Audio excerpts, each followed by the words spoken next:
Welcome back to the channel. Today we're watching WrestleMania 8.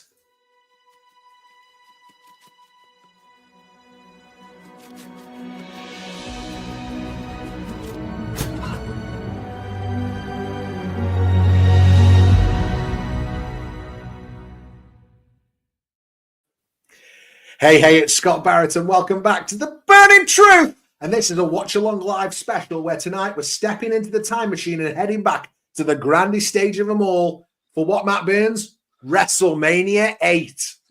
This was a turning point for the WWE or WWF at the time, blending the golden era with the new generation, whether you saw this live in 1992 or watching for the first time.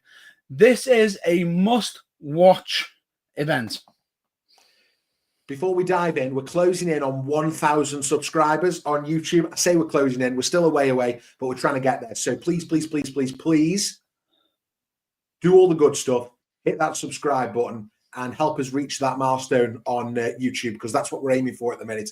And we'd love you forever. If you're listening to this in the week on your podcasting app, your favorite podcasting app, again, get yourself onto YouTube and give us a subscribe. I promise it's worth it.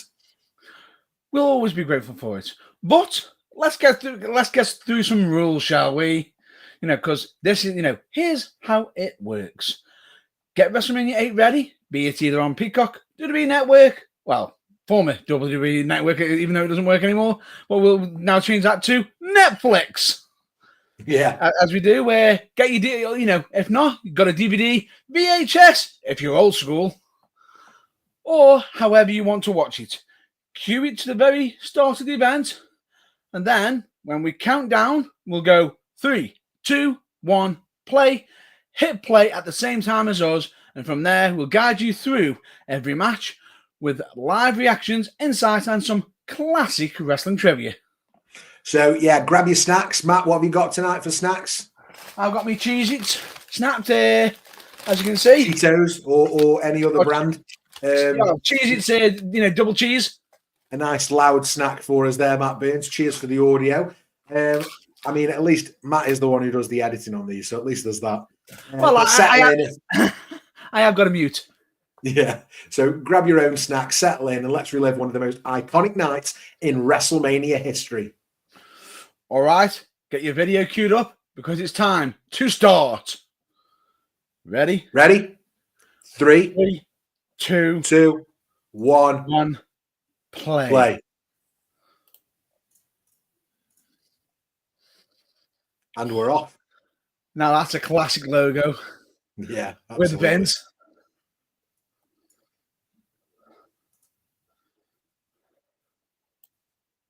Double main event. Oh. Maniacal. Could have proved to be Hulk Hogan's farewell match. How about that? Could have been. To sell a pay-per-view. Double main event. Brilliant, and we're off. Just want to talk us through some of the background and what's happening, Matt Burns. I am just going to post on the socials that we've just gone live. Yes, always of course. Let everybody know. Just so you know, it's the Who's a Dome for WrestleMania 8, and I will say it is absolutely legendary because if I'm not mistaken, there was an absolute stellar crowd. This was, I think it was 62,167 in attendance. Oof, that's a lot. It is. The date was April 5th, 1992, and the tagline was Friendship Torn Apart, the Macho Flair Affair. There you go then. The Macho Flair Affair. Love it. But then again, if a certain individual's on commentary, you probably hear him saying, you got to be fair to Flair. Hey, and he's there. He's on the screen right now. Good old Bobby. I'm just posting on X that we are currently going live. If you're not following us on X, it's at TBT Live UK. You're welcome, everyone.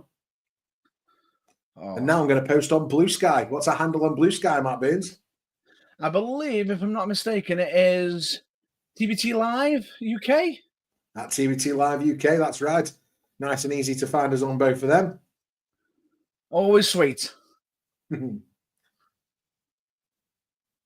this for singing, Matt Burns? I'm just looking into. I'm not familiar with my 1992 pop culture. It is Reba McEntire. Not a clue. She absolutely iconic. She's actually been on The Voice for the US. All right, okay. Did she win? She mean as a coach? As a coach, yeah. I do. She's an absolute icon, but generally great country singer. Not huge in the UK then. Country singer. That sort of shows. That sort of tells me why then, doesn't it? If I'm not mistaken, she was dubbed the Queen of Country. Okay. That's how legendary and iconic she was in country music. So, she sold more than 75 million records worldwide. Oof. So, that's a lot of records, fair dues.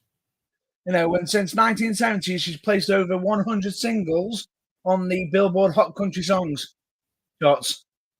So, that's quite an establishment. Land of the free.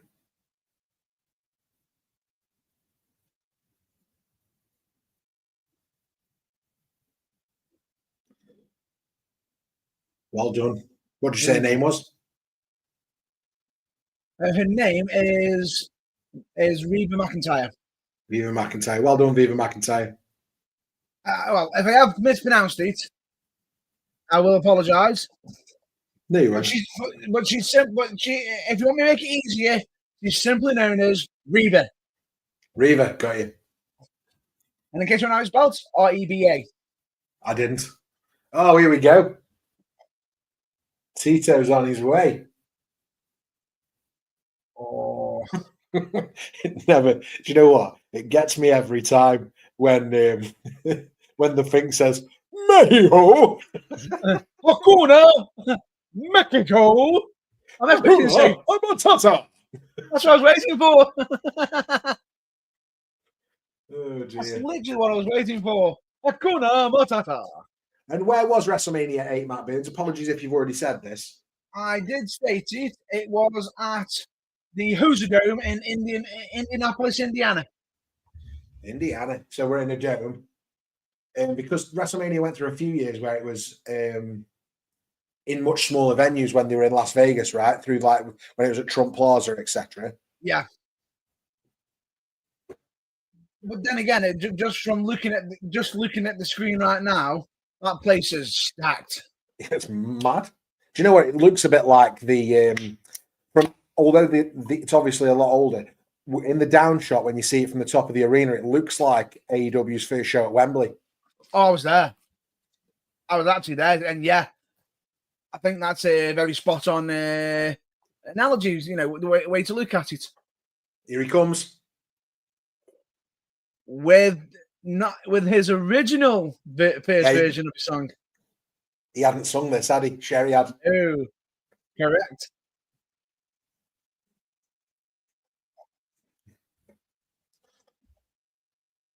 Sexy boy, boy.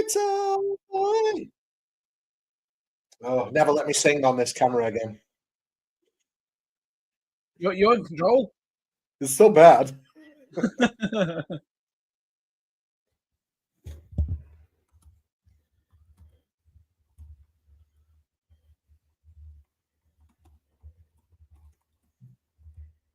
But it is iconic, though.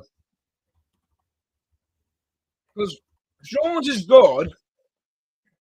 Shawn Michaels, but I don't know why. It just feels more fitting with Sherry. Oh, yeah. It's good. I like it. I wonder how many people that watch this are going to tell us that their favourite WrestleMania is WrestleMania 8. Ooh, I actually wonder that myself because... Do you know what? I'm going to ask the question in the comments right now. Yeah, it's a good question. What is your favourite WrestleMania?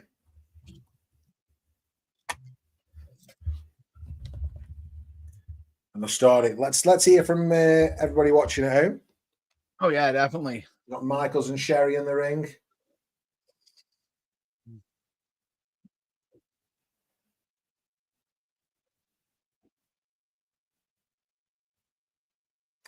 I wonder who wins it. Do you know what? I don't know the results of this show, and that sounds ridiculous, but I don't.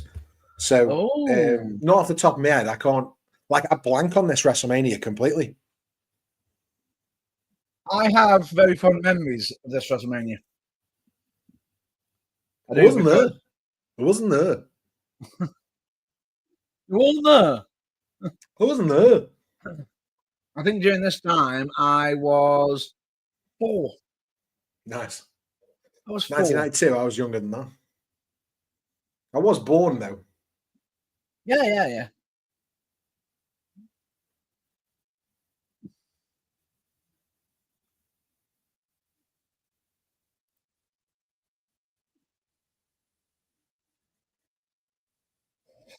Lay one on me, baby.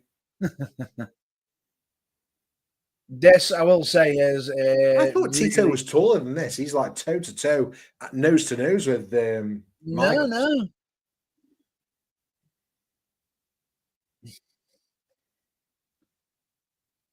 Why, you thought he was taller with him being a matador, taking on the bulls?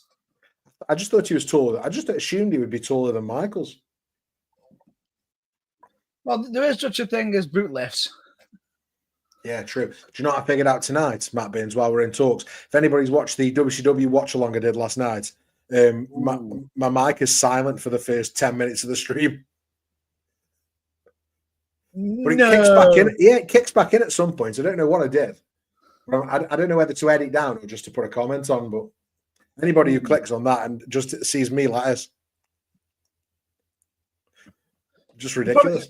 They'll probably think it's a mime special episode. Maybe. I should have had one of them people in the corner, the signers. I can do a bit of signage, actually. That was a terrible impression. And it's all right. I was just sitting there thinking to myself, should I actually get someone to edit that now? No, it's make fine. that happen.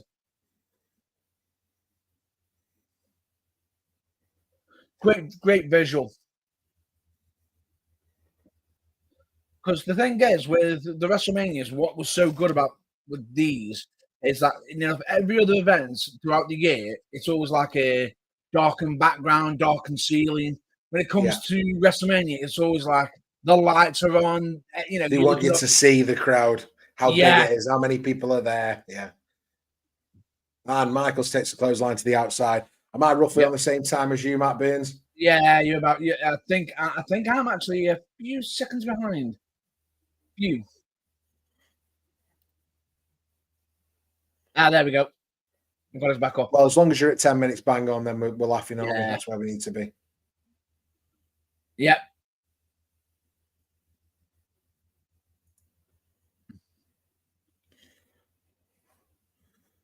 Oh, Tito bringing Michaels in the hard way. Oh, no, he isn't. He's bringing him in by a headlock. Yeah, straight in. I will say that is a classic look for the referees as well. It's a terrible haircut, though, right? Oh, the bowl cut. It's awful. It's the worst haircut. Let me say this. I said bowl cut. Yeah, he looks like Lloyd Christmas. He's had a haircut for Mr. Bean. Awful. Great tash, though. Oh, yeah, definitely. Definitely. Absolutely great tash. As Michaels gives a big shoulder tackle into the corner into Tito, 2 of those straight into the midsection. Follows it up with a right hand. Yeah. Ooh. Well, at the moment, right now, during this current event, this is not long after Sean's just come off his feud with the split up of the Rockers. Yeah, well, we watched Royal Rumble 92. You can get that in the archives. Yep. And that was literally the week after the barbershop incident, right? Yeah. As Tito hits a right hand on Michaels down to his knees into the floor, very Flair-esque. Follows it up with another right hand and back into that headlock for Tito. Does he know any other moves? Who knows? We'll find out. Takedown. Headlock takedown. Michaels kicks out. Oh, kicks out Another again. Another kick out, yeah. Ooh. Rolls Tito over for the pin. Only a 2 count there as well.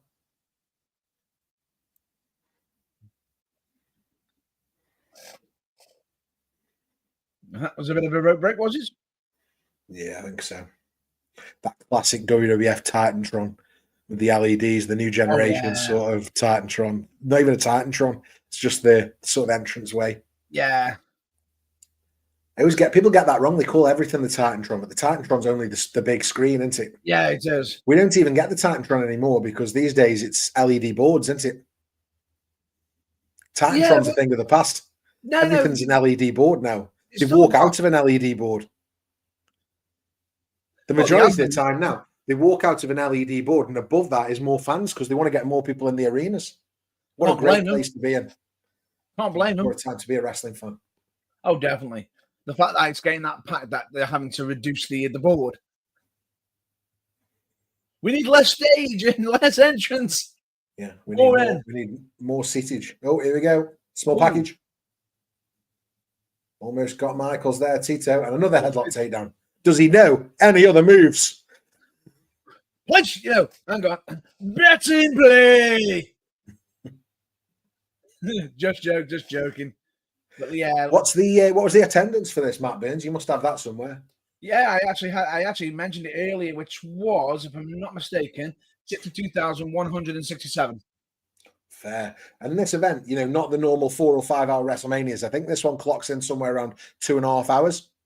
It's about 3. I think it is close to 3. It is close to 3, but even so, my sources say 2 hours 41. Sounds about right. We'll go with that. Yeah, we'll go with that. I say go with that. But I think that's short for a WrestleMania, really. I mean, these days we get a 2-day, 8-hour plus extras, plus WrestleMania SmackDown, plus WrestleMania Raw extravaganza. Then you also get the Raw after WrestleMania. You've got your pre-shows, double pre-shows. Listen to this. This year, Stand and Deliver NXT. Do you know what time that starts? Go on. Well, they're asking the fans to arrive somewhere between 9 and 10 a.m. On the Saturday, yeah, because WrestleMania Saturday is the Saturday night, so Stand and Deliver is the Saturday morning, basically. So that's like the warm-up. So hang on, Stand and Deliver is the warm-up show. Well, I don't know about warm-up show, but it's certainly, It's still an epic day. It's just Stand Proud NXT. I know how I get an NXT review out as well as watching WrestleMania on that Saturday. I've no idea. But you know what? On the Burning Truth, we make things happen, Matt Burns. We will make it happen, although some of us may be in a coma after that weekend. Again, if you're watching this back, make sure you get your comments in below. We want to know, what is your favourite WrestleMania? Yeah, definitely. I think we've talked about this on the podcast before, Matt Burns. Just recap for us. What is your favourite WrestleMania? Oh, it's hard to say because for me, my first ever actual watch of a live version of WrestleMania was actually WrestleMania 10. WrestleMania 10. That was my first one. My favourite WrestleMania is much later than that, actually. My favourite WrestleMania is WrestleMania 15. Sweet Chin Music. Ooh. Reverse crescent kick. It gets called by Gorilla. And the weird thing about it is the fact that he's not finishing with that move. No, we didn't even cover him. He was still using the top rope elbow at this point, right? Which eventually became his signature. He was using the teardrop suplex, which he's going for right now. Oh. Not the Rocker Dropper. Was that just another move he was using as well? That was just another move he was using. Or the Famouser as we know it now. Yeah. I believe the Rocker Dropper was during when they were part of the Rockers, so he's trying to brand himself away from it.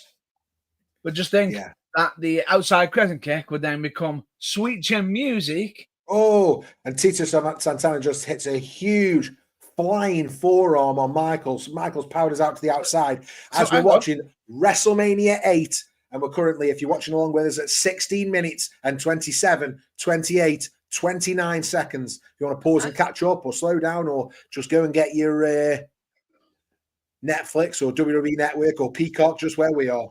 Yeah, I am going to point out one thing, though. Legendarily, you just found out he does have another move. Yeah, he did another move. A forearm! Even though he's now seems to be hitting forearms like mad. Yeah, he's just doing forearms continuously now. Forearms. It's like somebody playing 2K25 who's just learned a new move and just continues to spam that button. Oh, we finally found the new move. High knee, wait. Oh, sorry, drop it. Well oversold. Inverted atomic drop or Manhattan drop, depending. Oh!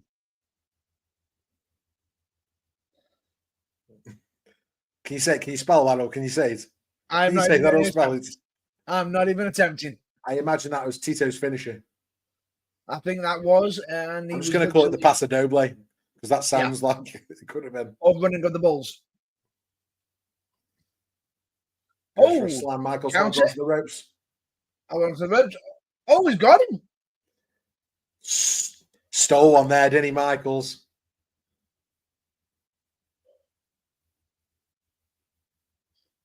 Well done, Michaels. I'm just wondering if there was a missed timing on this. Well, he was. No, I don't think so. He was holding onto the ropes. No, I think the original that then took Tito off his feet, and Michaels covered the shoulders, and Tito couldn't kick out of. I think the ideal original finish was for Sherry to be holding the feet. Really? Originally, from what I've heard. From what you've heard. But even so, the man got the job done.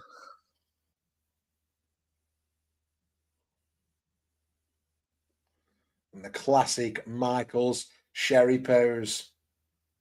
Sexy boy. Now that's what you call a diehard fan. Michael's a true rocker. Talk is cheap, so is she. Wow. Oh. Fan signage at its epicness.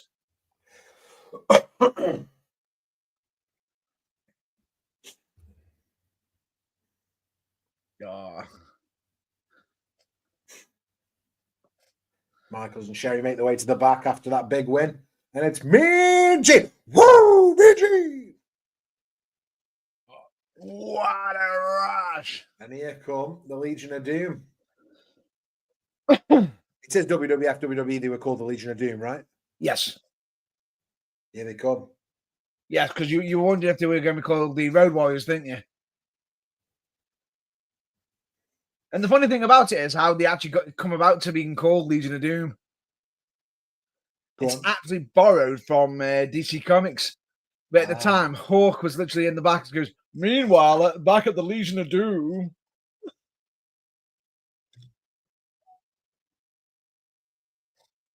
And there's the Paul Ellering. Recently released Paul Ellering, is it? Or is he back now? No, he's still released. Yeah, recently released Paul Ellering.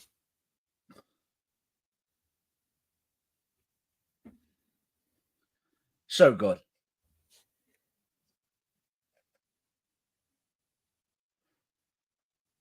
He did all right with the Authors of Pain, to be fair. I was sad to see them go again this time. Missed opportunity, I think. I will say it was a bit of a missed opportunity. I just hope that they don't go down the same route as what they did last time when they got released. Do not run any events. Yeah. Do you think that the WWE regret having tag titles on both shows at this point? It's a tough one, that is, because it depends. Because SmackDown's tag division is like currently 2025. SmackDown's tag division is thriving. I mean, we've only got 5 teams, maybe, but I'm seeing it every week, and I'm seeing progression in the stories. Whereas Raw's tag division is, I can't even tell you the champions are. Is it the War Raiders? War Raiders. That's just a guess. Because if I'm not mistaken, it was the Warham, and then the defense was when Finn wasn't in the match. It was JD McDonough. McDonough. JD McDonough, yeah. Yep, with Dirty Dom. Yeah. And that was when he ended up with the injury in the rematch. Yeah. Which is, in case if you want to know how, you'll have to look it up. It's pain. I just think, I wonder whether they should have treated the men's tag titles similar to how they treat the women's tag titles, and should have just given it one set of belts across both shows and give them a bit of freedom. Yeah, I'd agree with that. But at the same time, I feel as though they might have wanted to give a bit of credit to certain teams that have actually helped push. Maybe. You know, the Street Profits winning the tag title, spoiler alert, this week on SmackDown. Great moments, but I hadn't realized they hadn't been champions for 4 years. Yeah, like, but if you go back to the Attitude Era, right? And I told you Edge and Christian were the tag champs, and then they lost it, and then they didn't win them back for 4 years. Like, they were single stars by then. scary, isn't it? It's a much slower developing product these days, isn't it? But I feel Hogan as though I'm still giving this promo. Oh yeah, Hulk always gives good promos.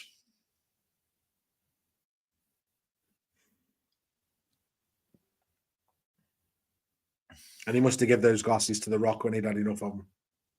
No, he must have does. You know, you're the new final boss.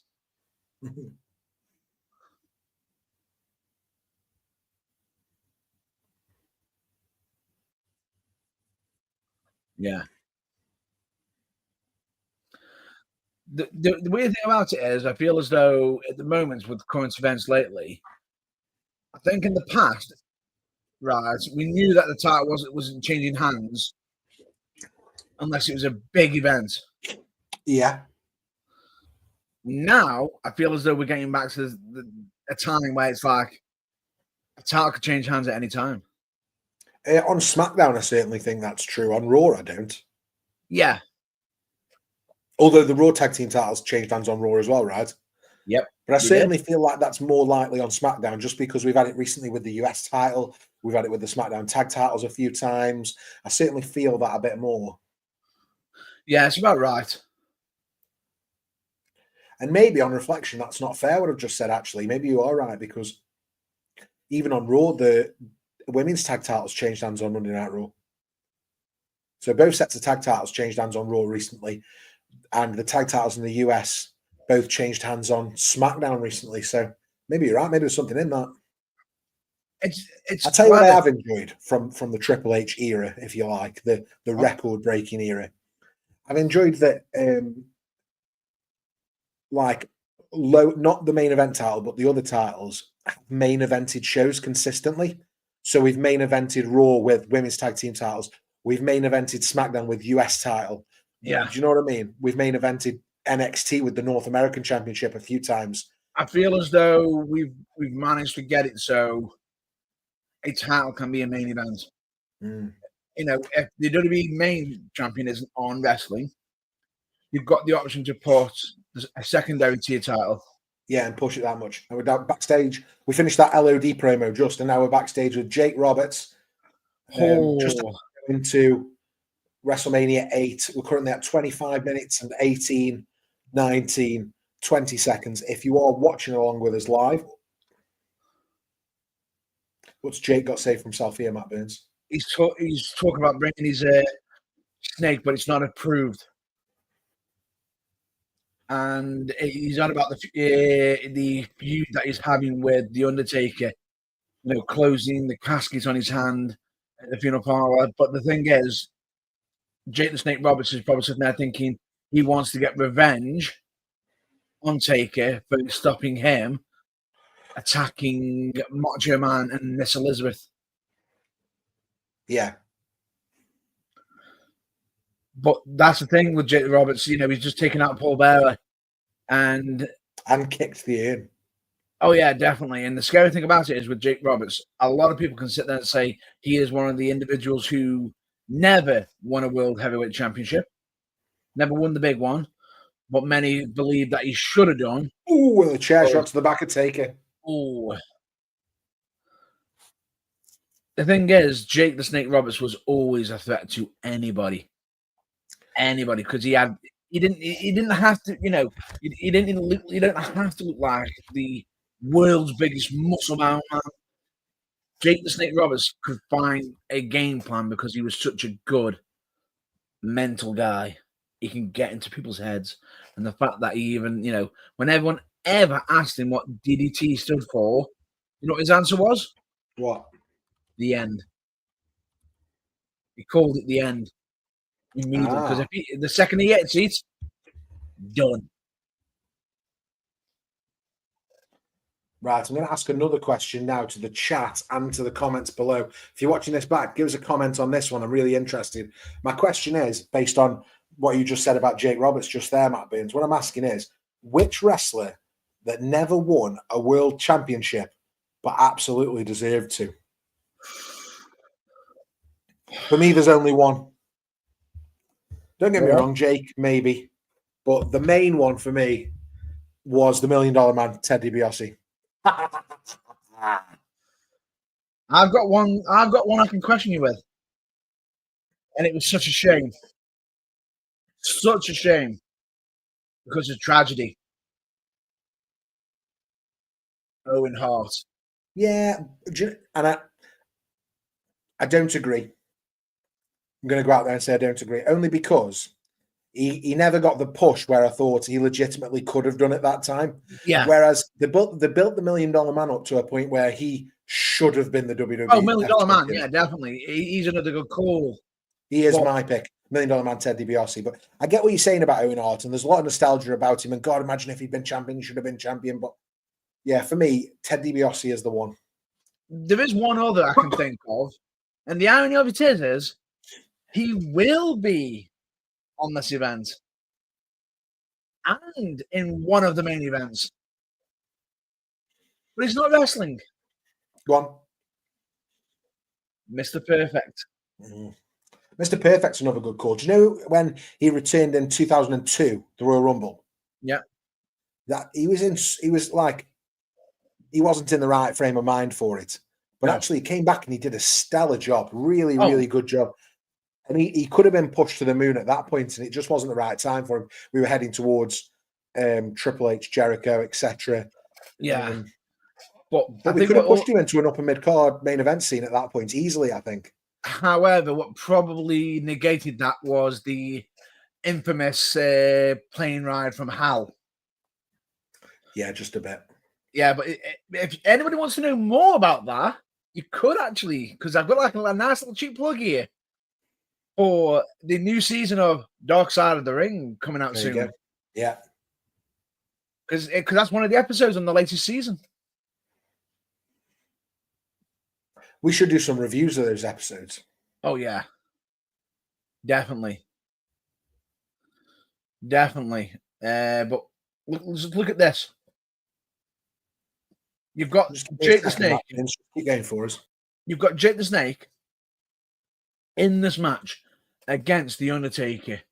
And The Undertaker being slow, methodical, showing he has got the power.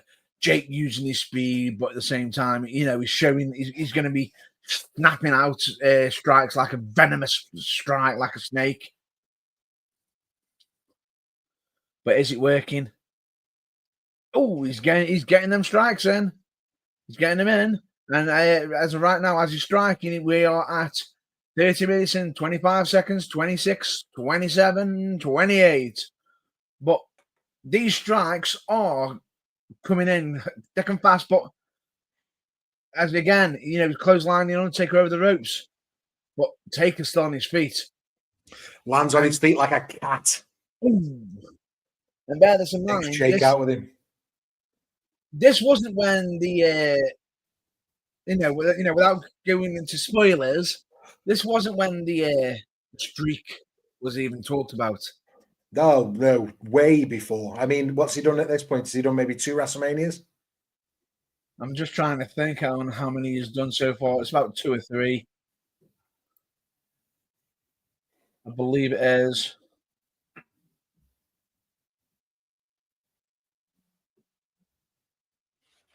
Yes, it is. Second. I believe it's second because the first one, if I'm not mistaken, was against Jimmy Snuka. Yeah. And that was at the WrestleMania 7. Sorry, mate. There's mysterious noises in my house tonight. It's very clangy and bangy. Clanging and banging. I'm hoping it's next door.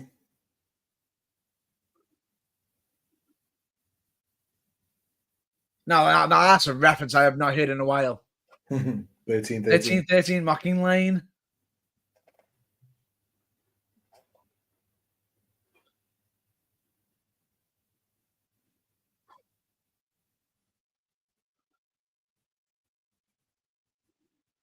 But look at this. Oh, big choke slam coming. Oh, no. It just shows that Taker's got the power just with the grip. My Undertaker.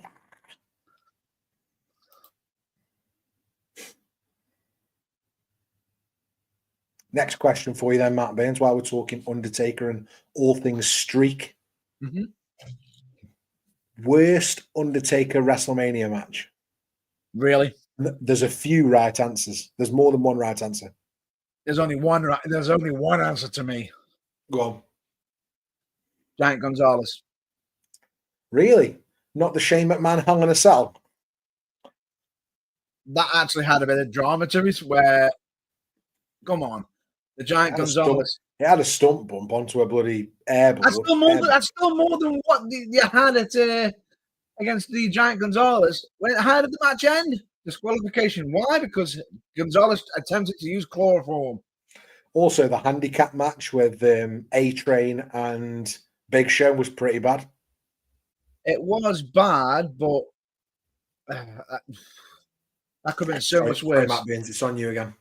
That could have been so much worse, especially if they actually had that actual match, the original plan match, which was meant to be a tag match with Undertaker tagging with the Colossus of Bugger. However, when it came to WrestleMania, they decided to take out the Colossus of Bugger. I believe it was Nathan Jones. They decided to say, nah, he's not ready for WrestleMania. We'll turn this into a handicap match.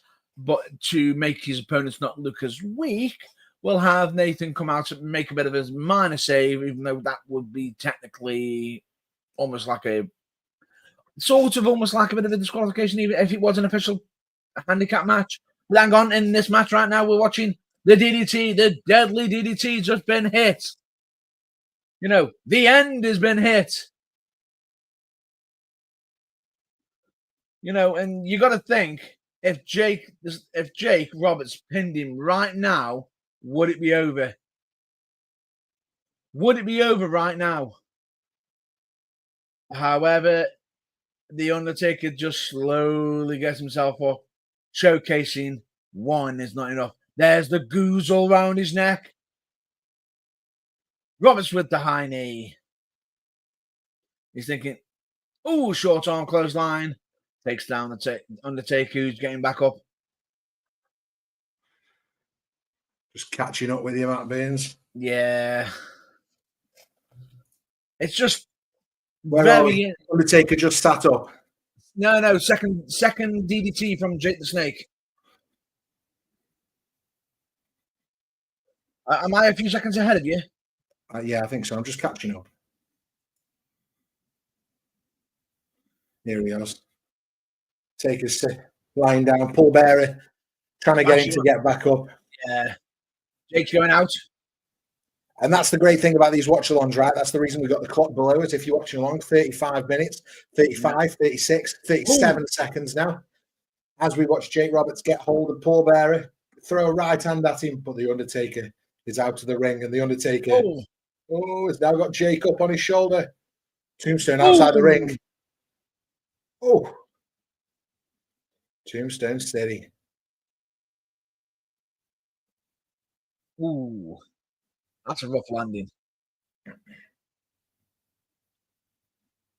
I feel as though the action in this match was that good. It just interrupted my entire train of thought as I had to focus on what was going on in the match. Mm-hmm.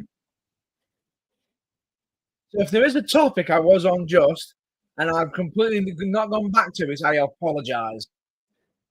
Well, the point is, the Undertaker's now 2-0.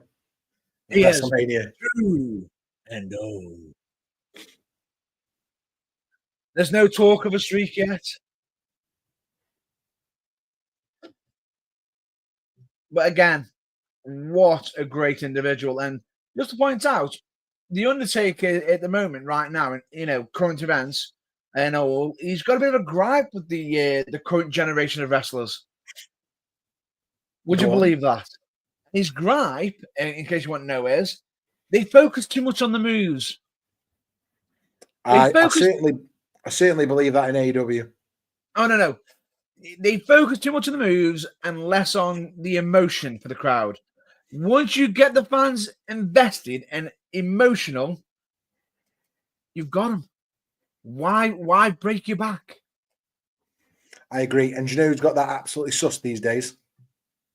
Randy Orton. But as we talk about Randy Orton, we've got another former Intercontinental champion, just like Randy Orton, on the screen. It's Bret the Hitman Hart. He's currently being interviewed by Mean Gene alongside Roddy Piper, the current Intercontinental champion. Yeah, which the weird thing about it is, it's a weird one, that is, because how many can they say where they've interviewed both individuals who are going against each other before the match?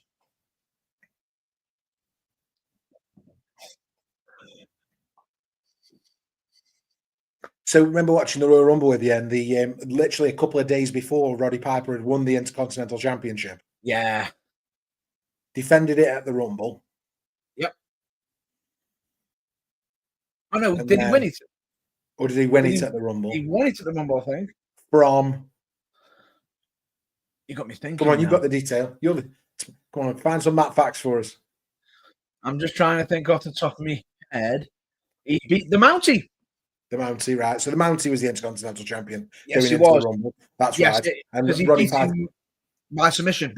That's it. Roddy Piper won the title at the Royal Rumble, and now we've got in this Bret Hart versus Roddy Piper match at WrestleMania. And interestingly enough, the Mountie had beat Bret Hart for the Intercontinental title a few days before the Royal Rumble. Which says to me, this was a great way to showcase that anybody can have, anybody can become champion. And everyone can sit there and saying, well, there's only one pay-per-view in between them. That's not a long reign for Roddy Piper.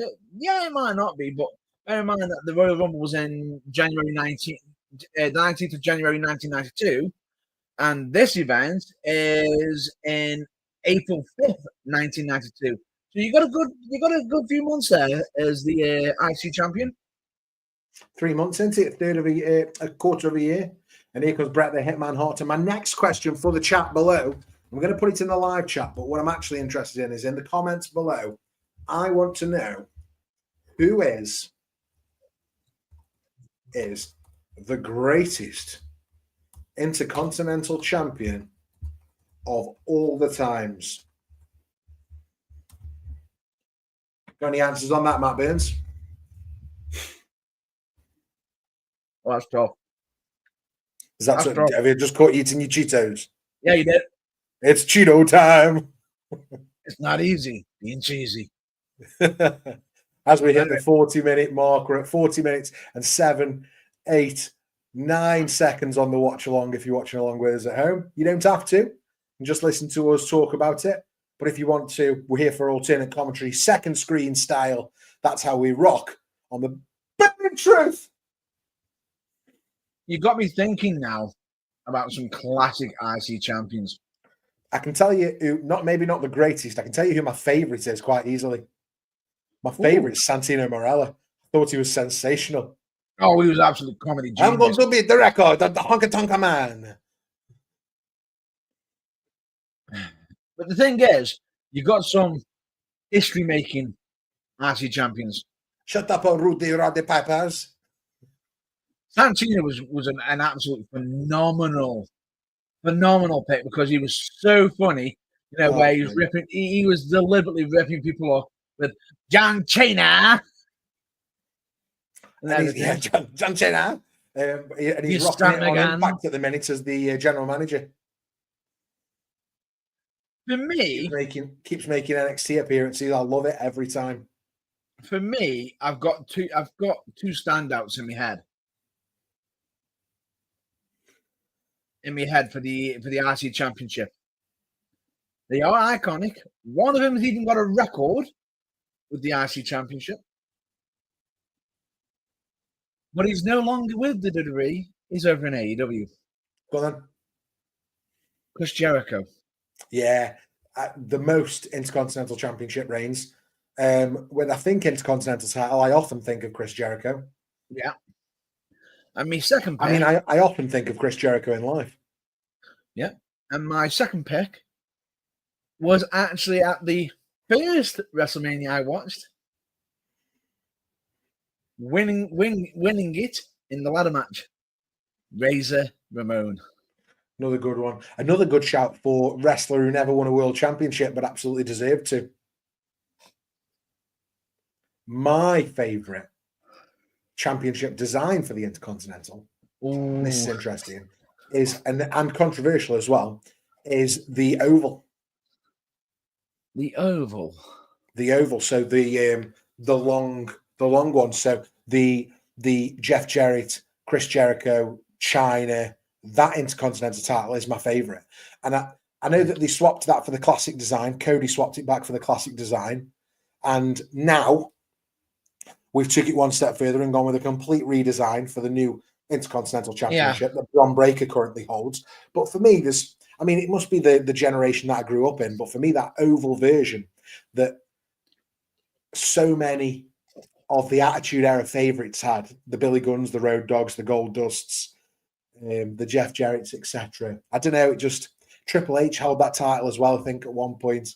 Yep. When the two-man power trip time. I just, Christian, Edge, yeah. I just love that design of the title. I don't know whether people are going to sit there and think, oh, no, is this controversial or something, but I can't disagree with you. I love it. It is an absolute legendary variation. The original classic is good. The Bret Hart version, the version that we're seeing in this match right here, WrestleMania 8. It is iconic. And I understand why they brought it back with the white strap when Cody Rhodes was champion a few years ago. I get it. I get the nostalgia of it. Yeah, but I feel as though the variation that you're referring to is the Attitude Era. Yeah. Because that was solely in the Attitude Era, if I'm not mistaken. And it actually started in 1998, didn't it? Is that when it came out? Who was the champion at that time? Is that after the Rock and Stone Cold threw it out into the river, maybe? That sounds right. Sounds about right. But it was about 1998 where it had... The weird thing about it is it started in 1990. It might not be, because it might have actually been before that, because there was two variations of the ones that you just mentioned. The second one with the nameplate, and I know this actually, the second version with the nameplate was after they bought it back. So they retired the Intercontinental, didn't they? When Kane and Triple H fought on Monday Night Raw, not long after the brand split. And 2002? They combined the belts. But then they bought it back later that year at Bad Blood, I think, in a Battle Royal, and Christian won it. And the only change for the belt is it was slightly taller, and it had the nameplate on. Yeah, Christian and Booker T started winning that. Yeah, I think that was 2002. Yeah, it was around that time, certainly. Because where it said the actual name of the championship, it had like a bit of a swoop. Yeah, and that was to fit in the nameplate, I think. Yeah, for me, the original 1998 had the original classic logo on, but then changed it and then got rebranded with the Attitude logo. Yeah, so it was at the end of 1997. The Rock and Stone Cold were feuding over the Intercontinental title, and they threw it into the river, much like they did with the Austin Smoking Skull belt a couple of years later. Yes. So they did it with the Intercontinental title first, and that's when they did the sort of redesign. And from the Rock having it, he then lost it to Triple H in that ladder match that we talk about occasionally at SummerSlam 98. Yes. And so that's the Intercontinental title that Triple H first had. Loads of others as well. I mean, just looking through the champions that had that belt, I already talked about Road Dogg, Billy Gunn, but also the likes of Val Venus, Jeff Jarrett, D'Lo Brown's belt. Oh yeah, definitely. It was also the same one that Angle, Benoit were fighting over at the time. Jericho, Eddie Guerrero held that belt. It's that title. Interestingly, yeah, right. I'm about to just point out. You mentioned Benoit. Yeah, I'm about to point something out that Kurt Angle said recently on a Chris Van Vliet. Oh, I think I watched this interview with Kurt Angle, so I maybe know what you're going to say, but for the sake of the audience. Yeah, for me, I know that WWE wanted to erase Benoit, and Kurt did what he was asked, but then Kurt suddenly realized he couldn't do that. He couldn't do that because if he erased him, he just erased some of his best matches he ever had. And that's got to sting just a little bit. Benoit, the wrestler, incredible talent. Incredible talent. What he did was unforgivable. Yeah. Whether it was because of CTE, whether it was because of drugs, whatever that happened for, it was horrible. Worse than horrible. It's a tragedy. Yeah, it's a tragedy. What happened? But I'll say it again. Chris Benoit, the wrestler, incredible talent. Yeah, incredible talent. I have just been informed. You can't forget that. I had just been informed of something recently. That was 16 years ago. 16 years ago, and this is history for us. Our history. Yeah. When we were training, and I was about to do a leap off the top rope onto you, and you got your foot up, and a certain legendary picture started a certain quote referencing another TV show.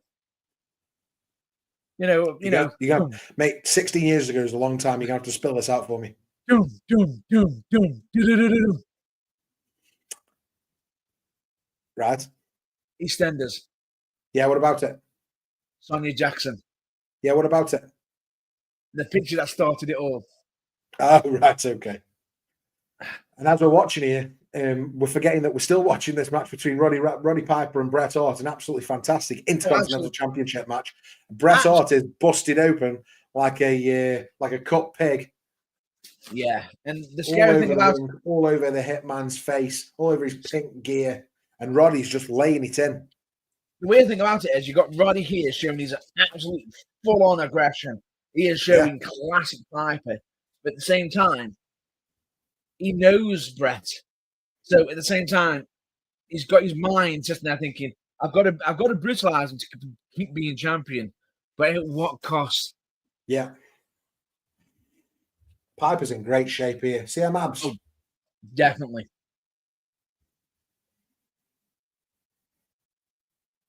And what a story this was. Wide open. Great counter. Onset flip by Bret. 2 count kick out. So much blood.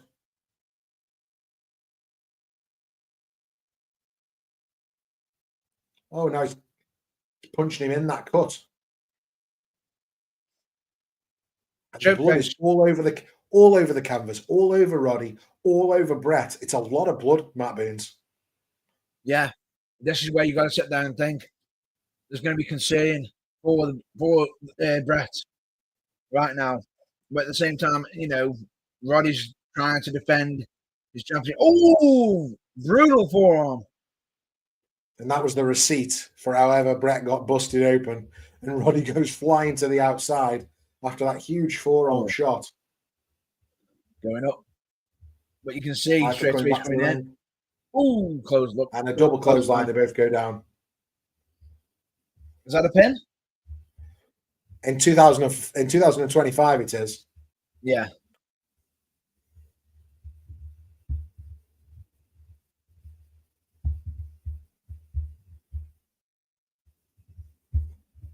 I believe. Do you know who this rep actually looks like? Who? You know Jim, who lives next door with the dog in what's the program called? What am I thinking of? Friday Night Dinner.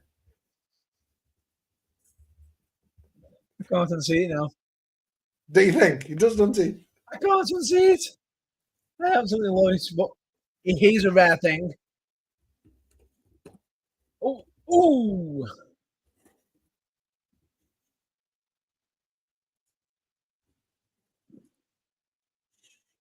Ooh. High risk goes to show. Oh, also known as I heard an inverted atomic drop, or also known as the Manhattan drop. Great suplex from Bret, crisp. followed by a Russian leg sweep. Can't see it. I know what you're doing. I see it. I see it. There he is. It really does. Brilliant. But straight away, I think this is great storytelling. You got Bret, who's attempting to wear down, Roddy Piper, but he's in deep, deep trouble here because he's losing blood. Just check we're on the same time here, Matt Burns. I'm currently on 52, 27, 28, 29. What are you on? I think we're pretty much on the same. I've got Bret just picking up Piper's legs, ready for the sharpshooter. Ooh.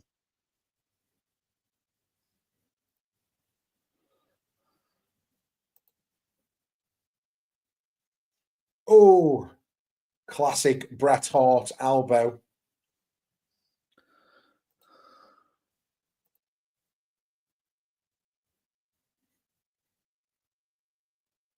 Oh, and there goes that foot.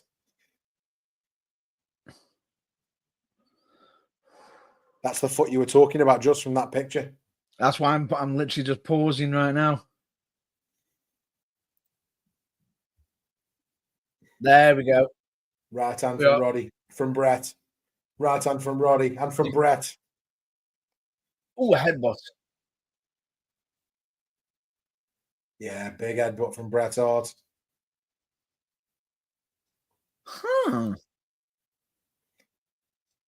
Jim's gone down. That's interesting. You know the way how that happened just? That's almost just like out the WWE 2K25 game. Is it? You can actually do that. The exact way as well, scarily enough. Probably where they've had it from. Iconic. Piper throwing Bret back in the ring. Hot Rod's going for a chair. He's getting the hardware. Not a chair. What was it, the ring bell? Yeah. He's just getting in. Is he in yet for you? Yeah. You can see it's the bell, can't you? Yeah. Good. I just assumed he'd picked up a it's the way he was carrying it. And the fact that it's blue. Yep. I saw classic blue chair. Yeah, but if you look, you can see the turmoil in his head. Put him down, Roddy. Come on. Roddy Piper had proper go on, Roddy. Doing. He had proper Von Erich hair, didn't he, Roddy Piper? Yeah. Decides not to. And I thought it was interesting there. Bobby the Brain Heenan, literally just saying, "Give it me, I'll let him." Sleepers in. One of the classic. And here comes that classic Cody Gunter finish. Ooh. Bret gets the win. I told you Bret Hart was going to win.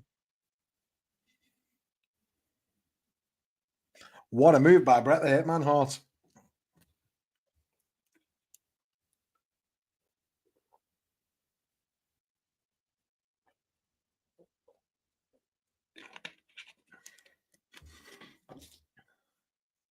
Dum dum dum dum dum dum dum. New champ, Bret the Hitman.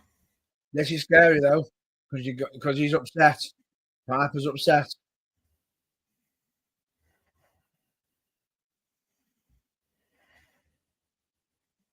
But straight away, the respect.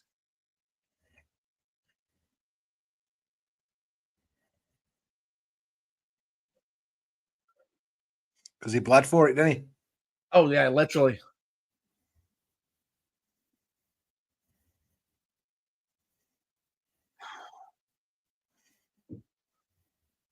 Great match.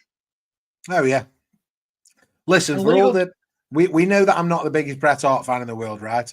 Yeah. But I do not doubt his ability. Incredible worker. I just think he's a whiny bitch. Quote me. Right, and if you're watching along at home, we're currently at 56 minutes and 54, 55, 56 seconds. So you can watch along with us or just listen to us talk about it. But we're currently watching WrestleMania 8. We're an hour into the stream, so thanks for joining us.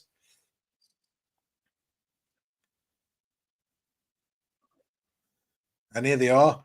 I've talked a lot about Lex Luger the last few weeks, Matt Baines, not only because he's going into the WWE Hall of Fame this year, but equally because he plays a huge part in the first 2 episodes of WCW Monday Nitro that we've done the watch-alongs for on TBT Classics.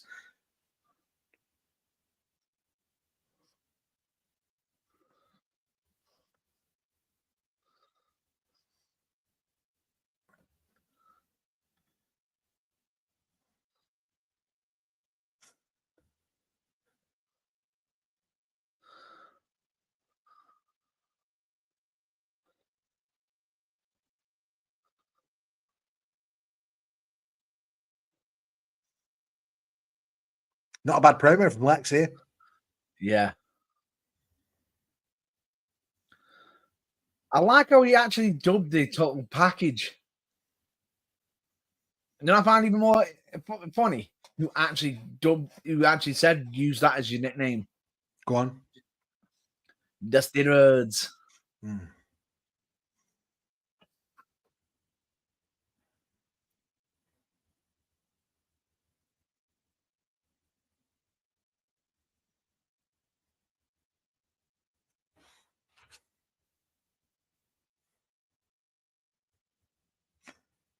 The most genetically gifted, Matt Baines.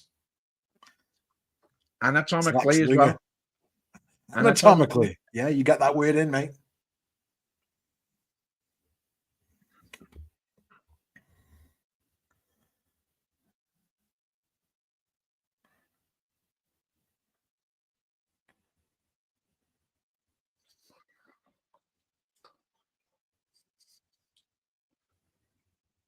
Good.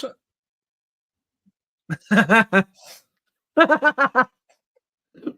like that then. But great promo right now.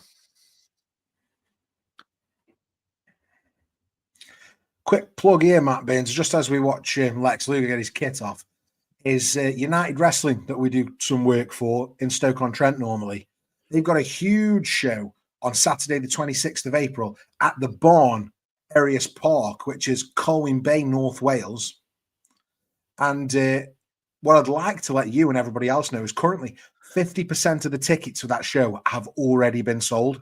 Oh, very nice. So 26th of April at Arias Park, you can get tickets from the Village Deli in Old Colwyn or on the website, which is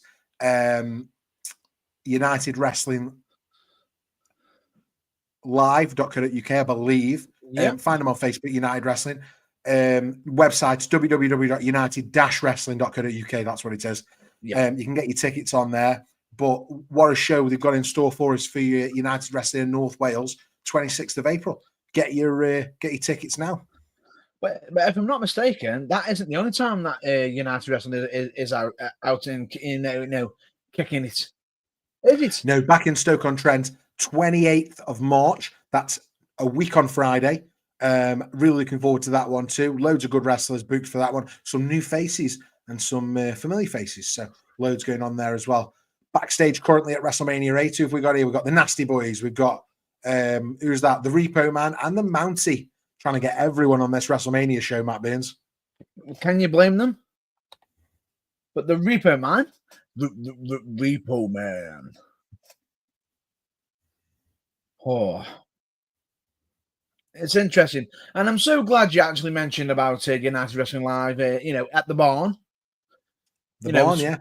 Yeah, definitely great. That'll be a great show to recommend everybody to check out. But also make sure to check them out on in Stoke-on-Trent on Friday the 28th of this month. March, yes, Friday 28th of March 2025. That show is called. Any ideas? Well, we're in March, Matt Baines, so it can only be one thing. March Madness. March Mania. It's March Mania. Oh, I thought it was March Madness. No, March Madness is the basketball, baseball thing, I think. Ah. Hacksaw Jim March, Duggan. Oh, he's on the tally at the minute on WrestleMania 8, along with the March, Big Boss Man. And I think, is Virgil there? I believe he was. And again, WCW Watch Along I did this week, yesterday actually, last night. I saw Big Boss Man on there as well. Big Bubba Rogers was in action. Ooh. Oh, here we go.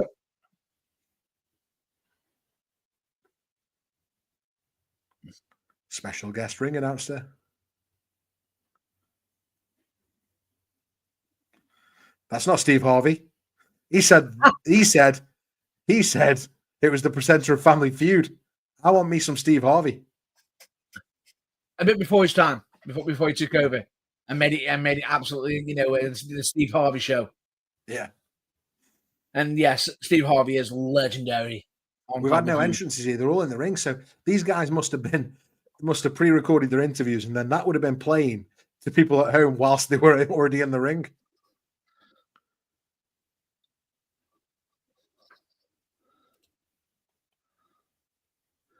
Who will be good and who will be considered evil?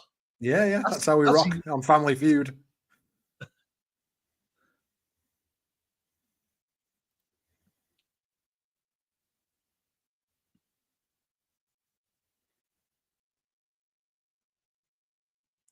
Come on, man. It's only a 2.5 hour show. The Mountie.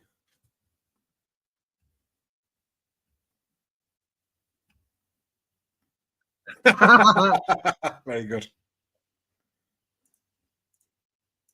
It's the survey. It's the survey. That's cheap heat, that is. Nowadays.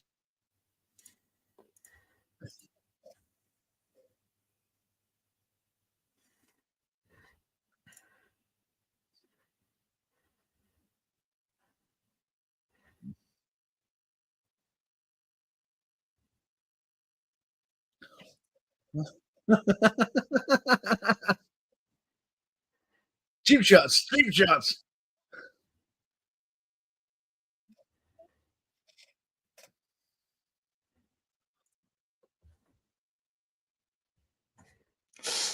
Was a different time. WrestleMania 8 was a different time. Couldn't do that nowadays.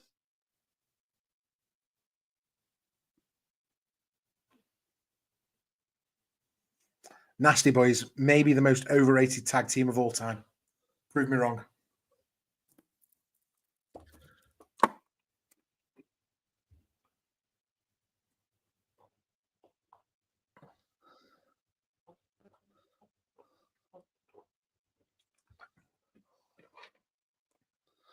He's out. He's out.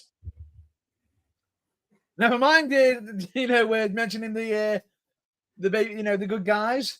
We know who they are. Into it. I can't believe we didn't get all the entrances. Well, I believe, as you dubbed it, we have only got so long. I know, but I wanted, if you ever take a trip down to County, Georgia. Again, never, ever let me sing.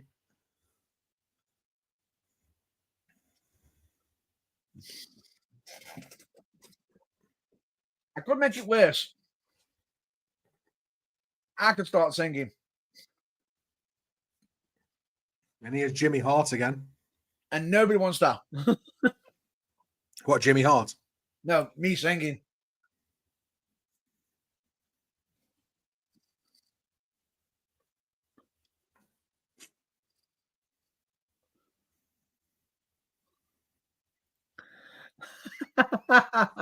Shawn Michaels has left the building. You've got to love it. Love Hacksaw. Legit did the same gimmick for 30 years. He's still doing it. Yeah. Well, if I'm not mid 2010s, he came back in the Rumble and was still doing the same stuff. He's currently, if I'm not mistaken, I believe, if my sources are correct, he's currently in Germany right now. Do you know what he should do? They should sign him to like MLW or somewhere like that. and just put him in a load of GCW and put him in a load of hardcore matches. I'd love to see hardcore Hacksaw, hardcore Jim Duggan. I can just see that going wrong. Imagine him using that 2x4 for real.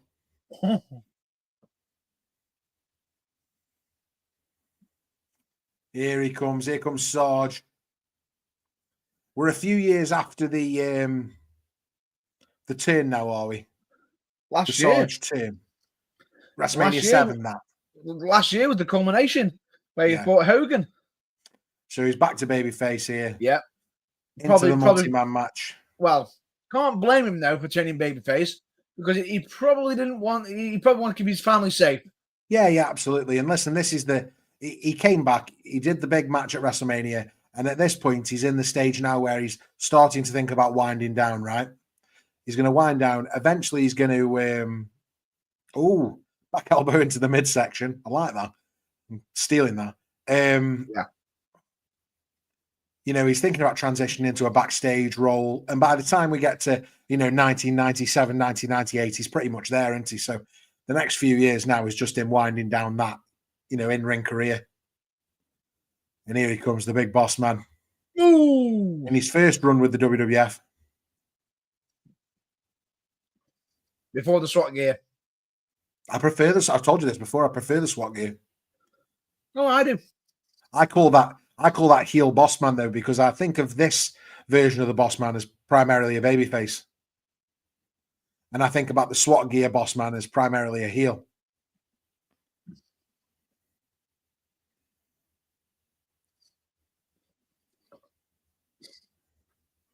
Repo Man's a ridiculous gimmick, isn't it?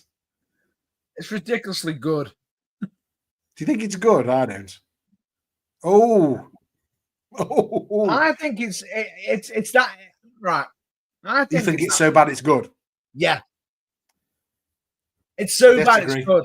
I disagree. I believe a certain other individual might disagree with you. Who's known for slapping his head. Yeah. Is that Virgil? Yes. Well, it's not Vincent. So he'd left the $1 Million Man at this point then. Yes. He'd also been the actual $1 million champion as well. Right, so this is after that. Yes. Okay. So this is the attempted babyface run following that then. Attempted. Badly. Attempted. Yeah.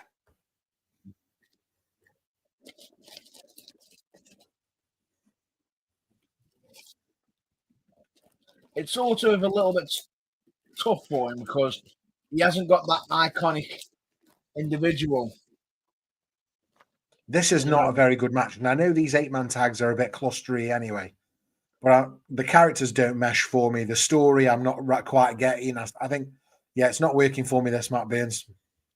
It's a blemish on the show so far. Piper and Bret was good. Michaels and Tito was good. This is not good. I feel as though this could be the filler. I've never watched a good Nasty Boys match. I think this is on the show just to get these guys on the card. Probably because he's friends with they're friends with their certain brother. Yeah, absolutely. They could have just done. It would have been better actually if Repo Man and the Mountie had missed out and they'd just done the Nasty Boys versus Sarge and Big Boss Man. Mm-hmm. But they couldn't because they had to sort of get them in because it was like, oh, we've got to get them in, show their face on the show, don't we? Yeah. But people are always going to miss out. Just trying to get everybody that WrestleMania payday, aren't they? And the problem that you've got there is just there's that much chaos. Where's the camera going to go? And look, straight away. Oh, no. Oh, what's he hitting with? I think it was Knox. And the Nasty Boys lose. Virgil gets the win. I was hoping for a Big Boss Man get the win. Yeah. You know exactly Sarge. Or Sarge. Yeah. Oh, for the tune. If Boss Man went to get the tune.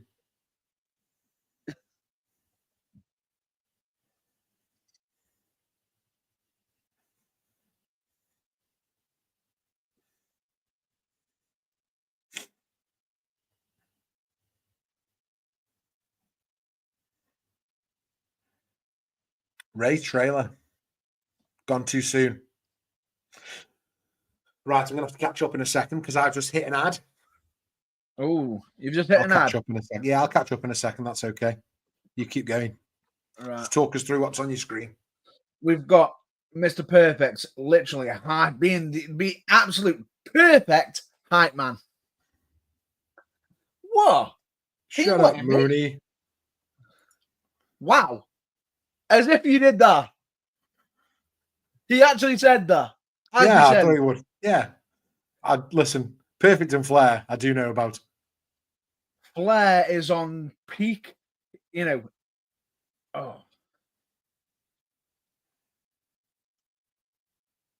straight away. I think this is brilliant. The fact that you got Ric Flair, hyping himself up and literally saying, you want the most coveted champion of all, the World Wrestling Federation Championship, and I can see it. He's going for to be the man. You've got to beat the man. And he's saying how much of a bad league kicking he got previously. Tonight's going to be even worse. Oh,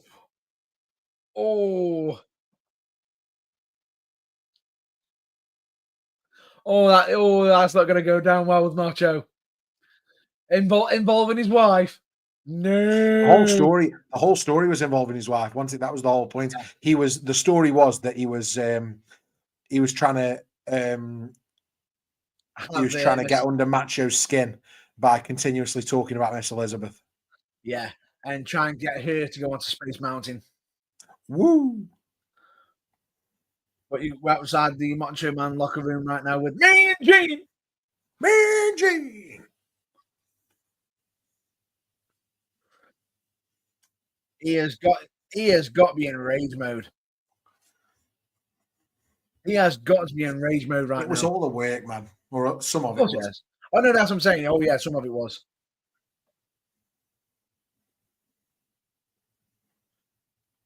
Let's get out to ringside. Bang on. One half, the big...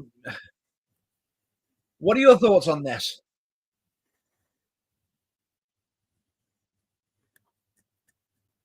What are your thoughts on this right now? On what?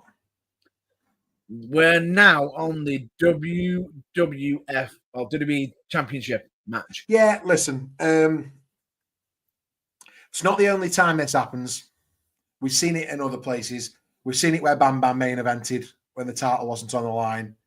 WrestleMania 1 wasn't a title match for the main event. It was a tag match with Mr. T. So although it has become customary, the championship hasn't always been the main event of WrestleMania. Roman Undertaker is a very recent example. Yeah. So I don't feel bad when the championship isn't the main event. However, my issue here isn't that Flair and Macho didn't main event. That's not my issue, Matt Burns. Do you know what my issue is? Go on. My issue is the main event isn't Hogan versus Flair for the title. Yeah. Because that's the match. And we got it eventually in WCW. We got it many times. Yeah. But we could have had it here at WrestleMania. Flair is the heel champion. Hogan as the babyface to overcome. We would have had the biggest ever NWA champion. The best ever NWA champion at this point, the Nature Boy Ric Flair, versus the biggest box office attraction babyface ever. And we chucked it down the toilet because we preferred the idea of Hogan versus Sid. A misstep from WWE. This is, listen, in these days, they very rarely put a foot wrong, right? Yeah. In terms of the booking. But this was a mistake. Don't get me wrong, I'm going to love this match. Macho, one of my favorites of all time. Flair, one of my favorites of all time. But the fact that we didn't get Flair and Hogan is a travesty. Right there when it's there for the picking. Yeah. And it was the only chance they were ever going to have. Vince knew he was going to start going. By the end of this year, Vince is moving towards a youth movement. Yeah. He's moving to that new generation, and Flair doesn't fit anymore. Flair's out the door by the end of the year. Was Hogan on his way out? Yeah. And you got Macho on commentary. Is WrestleMania 9 the end of Hogan? I'm just trying to look it up. I think it is. I think WrestleMania 9 is when we get. It's like, I think it's the King of the Ring after WrestleMania 9. Yeah, it is, because WrestleMania 9 is the one where Hogan wins the title at the end, even though he wasn't on the show. Ooh. Yeah, and then by the time King of the Ring comes down, Hogan's gone. Yeah. Perfect attacking Savage before the match even starts. On him straight away.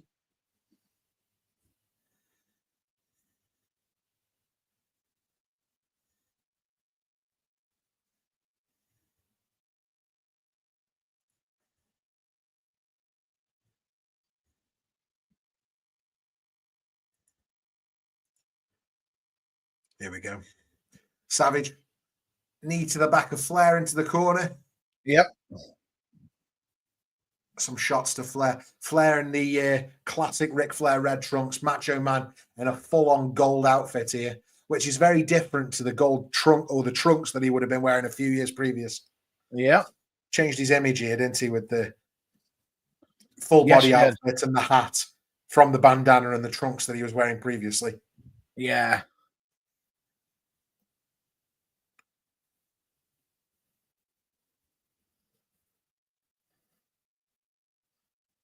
Yeah. You know, Matt Burns, you shouldn't let me do my Macho Man impression. No, no, no, you shouldn't let me do it. Yeah. The weird thing about it is, don't let me do that again. The colours of the outfit are vital, especially when you check the history books. Oh yeah, because bear in mind, this was Macho's first time wearing all gold to represent that he's going to be gaining gold. But can you name me the iconic outfit that Flair won most of his championships with? What color? Go on. Blue. Blue. And that's also including defenses as well. So red's not a lucky colour for Nate. Not always, but he has won some matches with red. Yeah. He has won some, but he has a higher record when wearing blue. So it does go to show that, you know, colour coordination can matter. Yeah. Flair sticking the boots into Savage now.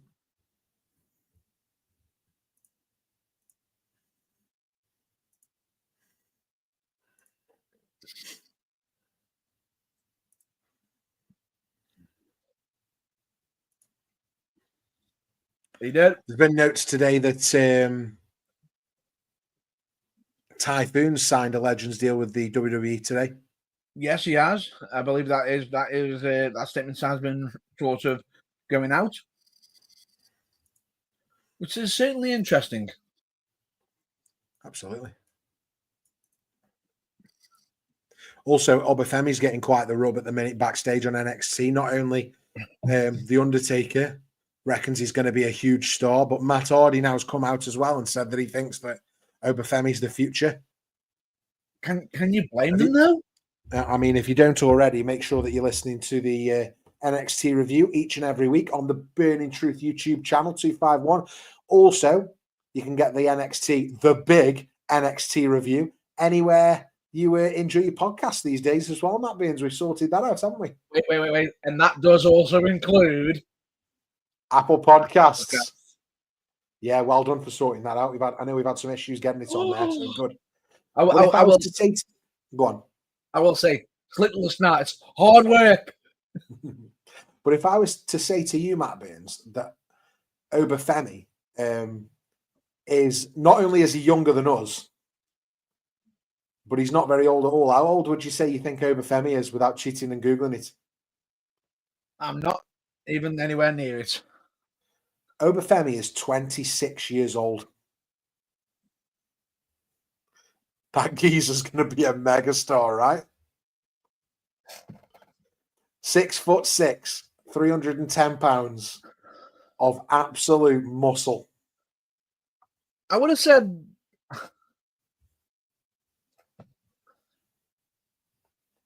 wow. Yeah, but he's already won NXT Championship, North American Championship. He won the men's breakout tournament, the men's Iron Survivor. He's won 2 NXT End of Year awards, including Match of the Year versus Josh Briggs and Dijak at Stand and Deliver last year. And he won Male Superstar of the Year last year. He's just, and he's been in WWE 2-3 years max. Madness. And on top of that, I'm going to go back to referencing the WWE 2K25 game.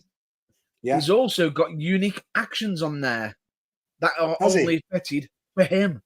Oh, really? That's cool.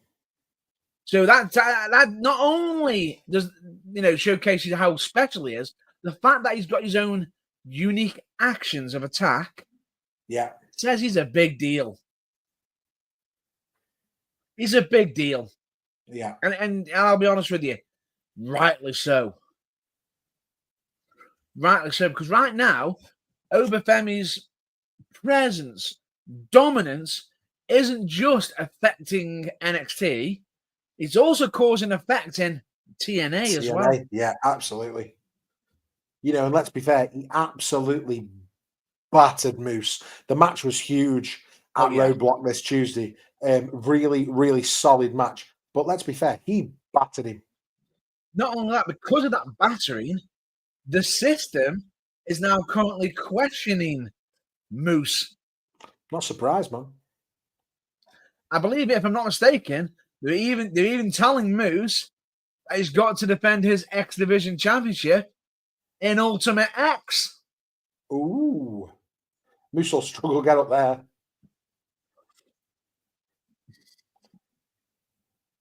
Although I can see a classic, the way that a certain Team 3D or Dudley Boys did it.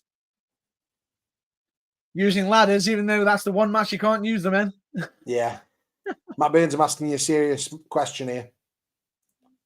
Unrest, as we actually just, before I do, just tease that question there just briefly. Before I ask my next question, just watching Ric Flair stomp the hell out of the Macho Man Randy Savage in the corner in a match for the WWF Championship at WrestleMania 8. And if you're watching along with us, we're currently coming up to 1 hour, 25 minutes and 0.12 seconds. Try to time that for the clock. Yeah, if you're watching along with us at home. My question's not wrestling related, Matt Burns. I'm interested in something else right now, just while I've got you on the stream. Are you currently watching Marvel's Daredevil Born Again? Yes! Oh, yeah. So I'm currently waiting for the 4th episode to release, but what an absolute banger that's been. No spoilers, please, for anybody that's not watched it yet, but highly recommend you watch. I highly recommend you watch from episode. Now, I'll say this to you. You either got to watch it weekly to get yourself either excited for each week, or you got to torture yourself to wait to the end, and then you're going to watch them all in one hit, and then absolutely torture yourself because then you got to wait for the next season. Yeah, but I think this is 18 episodes, this series. So that's 18 weeks. I couldn't wait that long. Oh, no. For me, I'm normally a binge watcher at times. For me, this is a TV show you have to watch weekly. And I agree totally. It's and in case anybody wants to know when it's on and where to watch it, you can watch it on Disney Plus, and it's every Wednesday. Oh, there you go. So I'm waiting for the next episode this Wednesday. Here's something, right? Here's something. How many times have you cried? Because 2 out of 3 episodes so far have cried. Big back body drop to Flair. Although Macho's on a roll here. He got me. Yeah, they got me. Totally. No. Think about that. And you know how much of a comic book geek I am. Yeah. They got me. Episode 1 got you, or episode 3 got you? Both. Yeah. Yeah, I must admit, they got me hook, line, and sinker. But So the change, but just so you know, the change to episode 1, yeah, or what happened in episode 1, was the reason that filming was postponed and they rewrote it yeah, and refilmed a lot of it. Yeah. yeah. No, I can 100% understand, because if they were trying to follow certain actions, it might have been somebody else. Yeah. But I feel as though they've done something that makes me really happy, because they actually using the actual TV universe, as they say, or the Marvel universe, to be its own thing. So it doesn't have to necessarily follow the comics. So please, please surprise us more. Yeah. Yeah, Love absolutely. it. Well, I'm glad I talked about that. But right now, we I believe we talk a lot of wrestling. We talk a lot of wrestling. We love a lot of wrestling, but there are other things in life that we like, aren't there, mate? Of course, because, well, bear in mind, I have repeatedly mentioned gaming. Yeah. You're a big gamer, aren't you? I'm not so much of a big gamer. I tend to stick to FIFA, wrestling games. My kids play a lot of Fortnite at the minute, so I'm forced to play Fortnite quite a lot. But I don't mind. I got a couple of victory royales tonight before I came on the live stream earlier on. So. Nice. Well, for me, I've been literally dipping my toe into watch the WWE 2K25 game, which I will say, outstanding. Yeah, I've not got it yet. Absolutely outstanding. No spoilers being given. Do recommend you check it out. But I've also been checking out. Should get some of it streamed on here, Matt Burns. Oh, potentially. Maybe save the island for it. And just before you start that anymore, we've got Ric Flair busted open now. Oh yeah. So that might be why he wore red, because he didn't want to get blood all over his blue tights. But that might be another record. Anyway, for myself, as I've been playing that wrestling game as well, non-wrestling wise, but a non-wrestling game I've been playing lately as well, Latro. Okay. An indie darling game. And how's the story? Not much of a story. It's a nice little card-based game where you got to make hands out of certain things. It's randomly generated, and I will say, expect the unexpected. It went from, oh, this is just a simple little game. Now I'm having to play the game every day. I'm having to play the game every day. I have to get me Balatro, my Balatro fill in. You fix, yeah. I need it. But here we go. He's going off with the legendary elbow drop right now. Macho Man is. Macho Man, big elbow. He's pointing up to the sky. Oh, he's in the air. Boom! Oh, perfect. No. Pulls him out. It's a 2 count. Ridiculous. Oh, the thing is, technically that could be a disqualification, but you've got to technically. But it's smart that they're letting it keep going, because Macho can sit there and just go, no, I don't want to disqualify him. I don't want to be disqualified. But look at this. The dirtiest player in the game is literally looking up. Oh, there's a situation. Referee's down. He's still got the tie.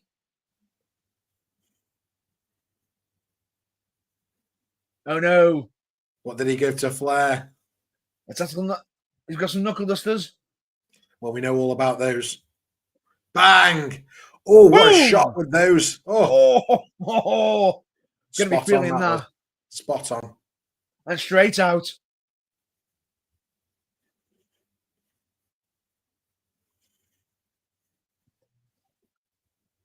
Is this it? Kicked Denied.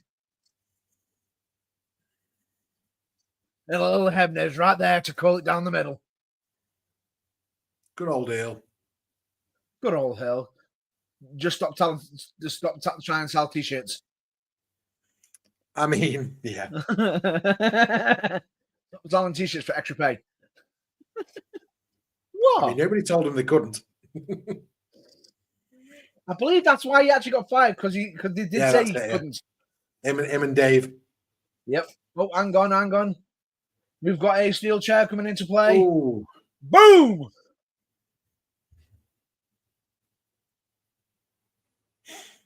Flair's not even worried right now. He's literally just going. He's done. Middle of the... Oh, hang on. Here comes Miss Elizabeth. And Dave Ebner's trying to stop her.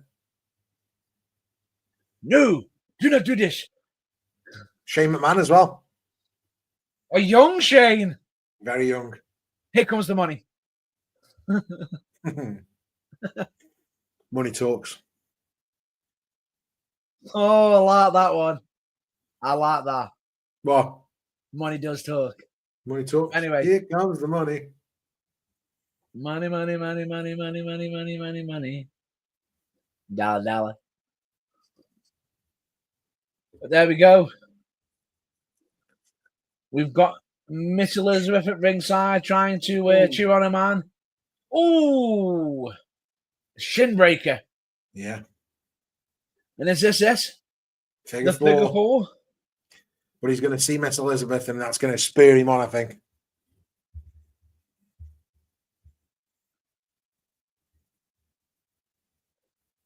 It's locked in, though. It's in deep. It's in deep. It's in deep. Well, as you can imagine, this is an iconic match. Because if you think about it, right now, history could be changed if it were. Oh, look at this! The double assist. Loving it, aren't they? Oh, definitely. The scary thing about it is, with this, if this match did not take place or the result changed, we could have a very, very different WWE. Oh, 1,000%. Flair beating on Macho, slapping him, yeah, wailing on him.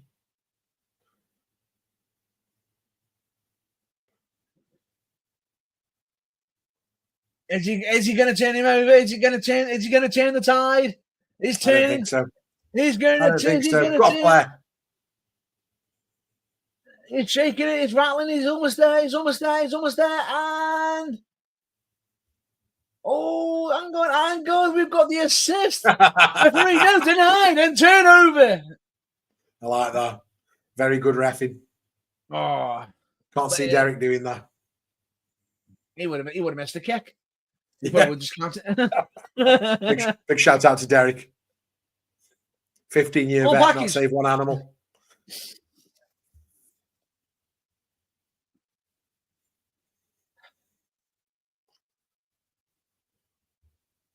But straight away, as you can see, Macho was hobbling on one leg.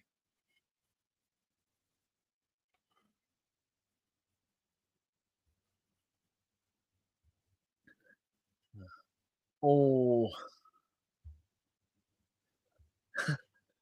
She winked at him. She did not. Another shin breaker. Oh. It's a good move for Flair, that, with doing the figure four. Beats down on that leg. Counted. 1, Roll 2, 3. Roll up win. WrestleMania 8 World Championship match. A roll up win to end the feud. It wasn't buried in 1992.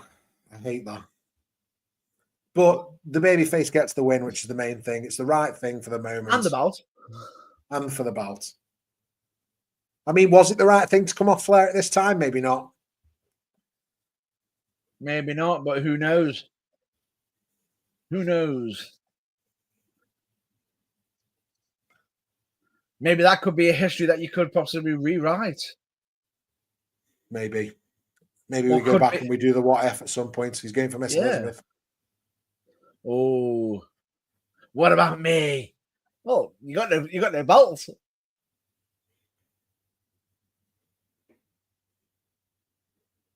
Oh, get him, Miss Elizabeth. Get him. And then comes Savage. And then comes Savage immediately. What you do? Straight away, everyone's in immediately. Was that legit heat? You touch Elizabeth? Come on. They ain't quick for Macho. But then comes Flair.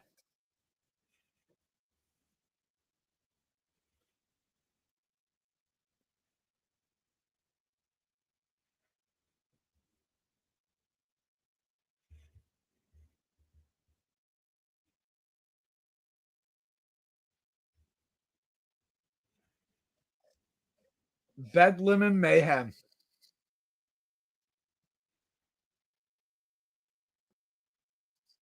She went after him with a vengeance. Got Flair with the shows.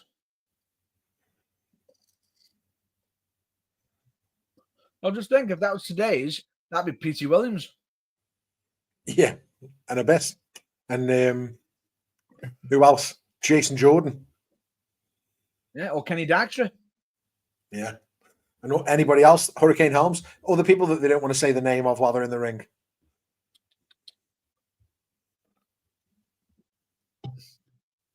Although, I think, if I'm not mistaken, I believe on one show, I believe PT got mentioned once. They do, very occasionally they do it, and I would prefer them do that, because when they're making it, they're trying to separate them, etc., and we've got former wrestlers who are agents within that, for them not to make any comment. Yeah. That they are, because if the music hit and they came down to the ring to fight and they'd be going, oh my God, Robert Roode is here. But like, yeah. Oh, that's a rare call. And once again. Yeah. It's normally, no. Yeah. This time it's, and once again. That's, you know, I like that. I like that.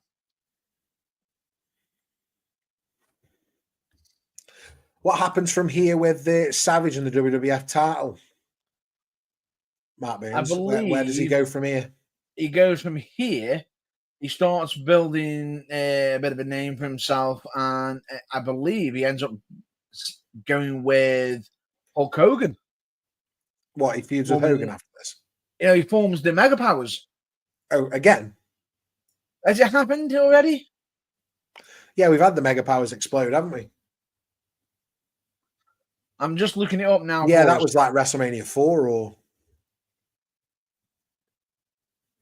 Well, oh, that was it. We go from here to Macho, and I'm just looking it up now.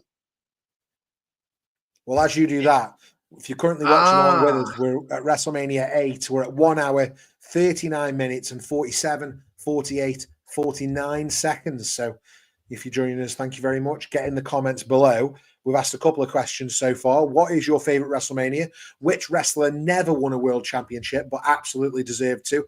And who is the greatest Intercontinental champion of all time? While we're talking about greatest Intercontinental champions, we've just had one, Matt Burns, Macho Man Randy Savage. But where does he go with his world title from here? Well, he ends up going over to SummerSlam, defending his championship against the Ultimate Warrior. Really? Yes. In 1992? Wowza. Yes. I thought that experiment was over by now. So when does Yokozuna pick the title up? That would be... Hang on. That would be the following WrestleMania. Yokozuna doesn't win the title till the following WrestleMania? Yes. What, wins it and then loses it to Hogan immediately? Yes. Okay. With you. Yes, because we then go from SummerSlam into Survivor Series, where I find it unusual because you got the Ultimate Warrior and Savage tagging. Right, that's right, yeah. Against Ric Flair and Razor Ramon. Flair doesn't look very happy in this interview. Oh, he isn't. He's lambastic and livid. I believe Jezebel. I believe by the time it comes between SummerSlam and Survivor Series of 1992, we end up having the title change hands during that time. Because when we go into Survivor Series of 1992, Bret Hart is the champion. Yeah, so Bret and Savage must have a match, maybe a Saturday night's main event in there. I'm just looking into it right now in regards to the reigns, because... Again, we might watch along that this year as we go through the year. I think we're going to continue watching these 1992 pay-per-views as we get through the year and closer to them, right? Yeah. It's a good call. I'm just trying to find it now. Bobby Heenan's left commentary as you're doing that and gone backstage with Mr. Perfect and Ric Flair for this promo. I'm just trying Perfect's to calling Ric Flair the greatest champion in history. I'm just trying to remember the reigns right now and how it came to be. Oh, Savage used the tights for that win, that roll up. Yes. He's like his old lady, a cheater.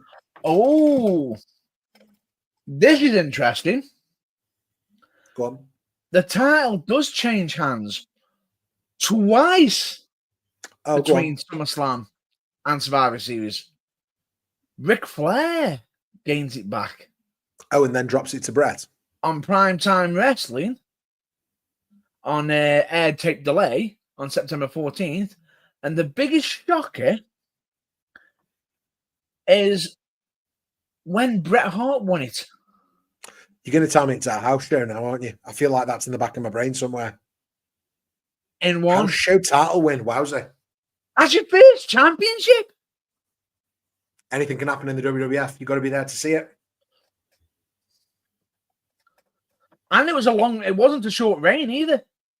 Macho Man here now. He's got his promo with his new world championship backstage.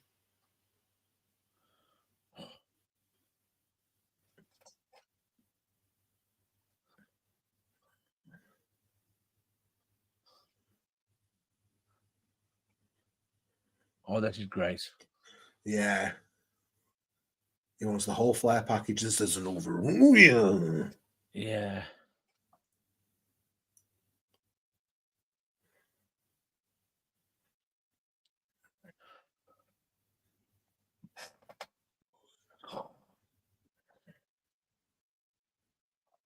It makes you feel.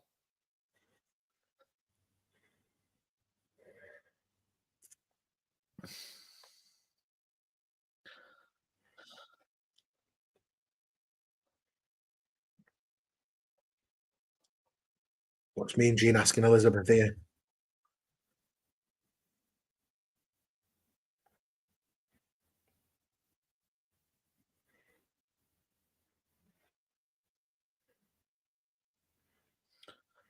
Oh.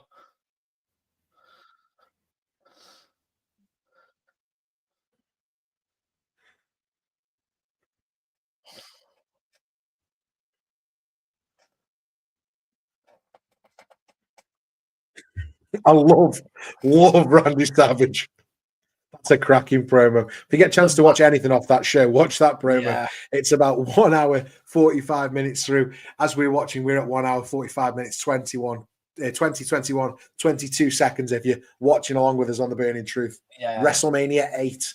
And now we've got it looks like a press conference. Yeah. Probably a previous press conference. And Hogan and Hulk Sid. Hogan.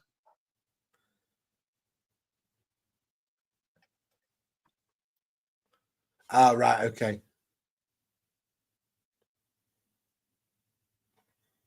Oh, and this is Sid starting the turn, wants to go after Hogan. This is a good promo from Sid. I know we gave him some grief for the we're alive, pal, but overall, Sid was a good promo. Oh, yeah. He brought the intensity.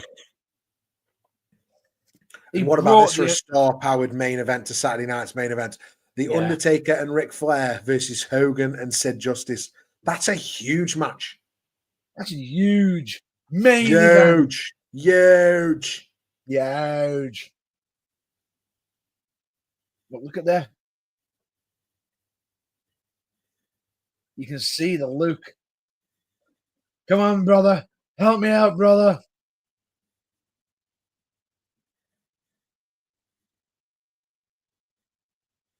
Oh, doesn't want to tag Hogan here. Nope. At Saturday night's main event. Just turns his back on him and leaves. And Brutus Beefcake doesn't know what to do at ringside. I mean, he didn't know what to do ever, did he? But he certainly didn't know what to do at ringside.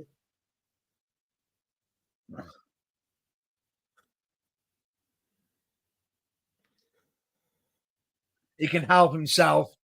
Wow.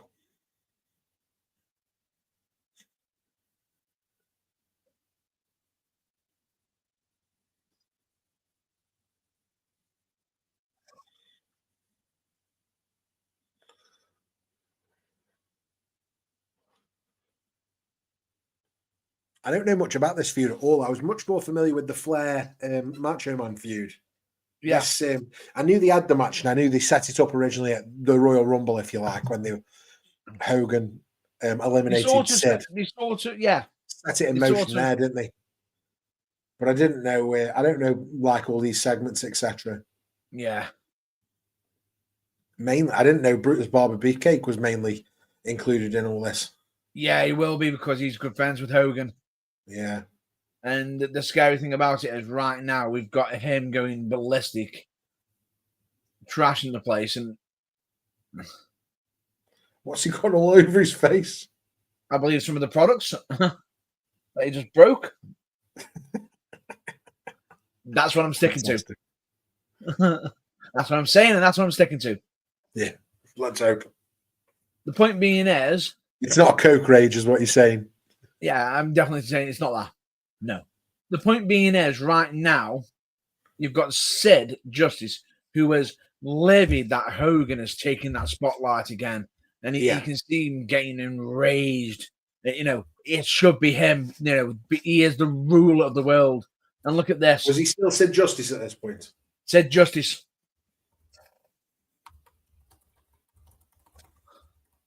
Oh, that was raw.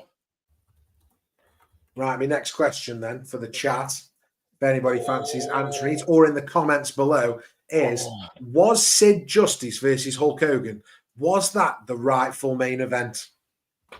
That's the question I want to ask.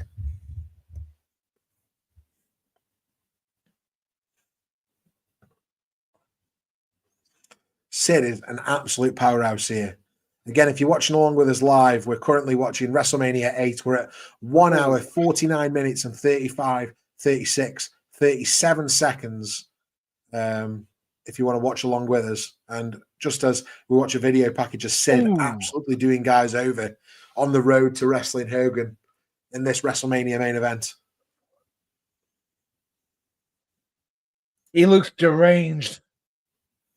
But I don't think that's our next match, Matt Baines. I think we've got something else first. Yeah. We maybe got a couple of things coming. Tatanka. You got me thinking. Oh, it's Rick Martel at the back. I think you got it right. Tatanka and Rick Martel. Yes. Yeah. Well, yeah.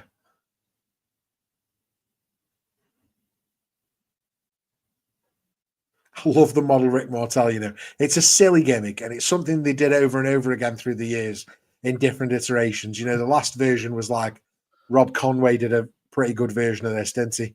Where he did a very similar gimmick. Just look at me. Yeah. But I think it's a gimmick that could last forever. Dashing Cody Rhodes, another good version. But yeah, Rick Martel, good. Yeah, I love the character. I'm not sure I love the in-ring work, but I certainly love the character. Yeah. Here he comes, making his way out. WrestleMania 8 doesn't get any bigger than this. He's in the popcorn match before the main. Or is there one more after this? There might be one more after this before Hogan. Are we missing Earthquake and Typhoon? Earthquake? Earthquake. Did you say earthquake? Oh dear, Freudian slip. Earthquake and Typhoon. Yes. And there is another match after that one. There's another match after that one as well? Yes. How many more matches have we got? We've got this one and 3 others. 3 others? No, we haven't. We've got there's 10 in total. This is match 7. Then we've got a match 8, which will be the tag match. We've then got a singles match in the 9th. And then we've got the main event in number 10. That's madness. I feel like we might have to stop and do a part 2. It does feel like that a little bit. But anyway, let's get on with it. Down to I It's haven't met this. Tatanka. I know people who have met him. Yeah. Yep, who've actually met him and said what a great guy he is. Yeah. And I'm pretty sure he's Xena Warrior Princess's dad. Only because of the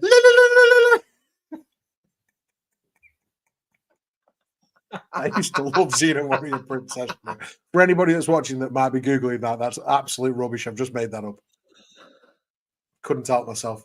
It could be real in another universe. Maybe. Tatanka, he made a really bizarre return to WWE in the 2000s, didn't he? Maybe the 2010s.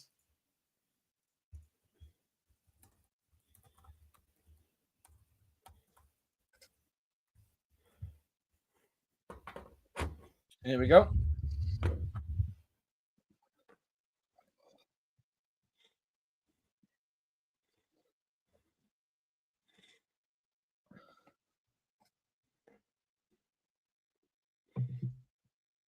Ooh. I've got a fact about Tatanka, actually. Yeah. Go on.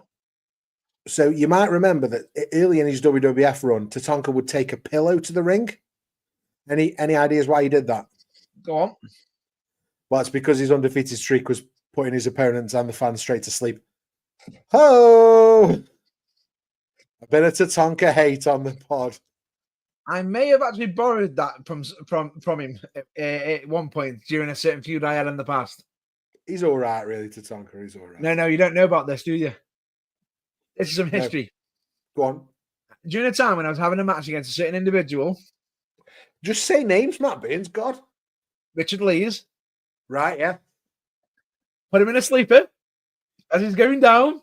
You never knocked him out. No. Literally managed to get a pillar while he was down and put it right behind his head. Put him on a pillow.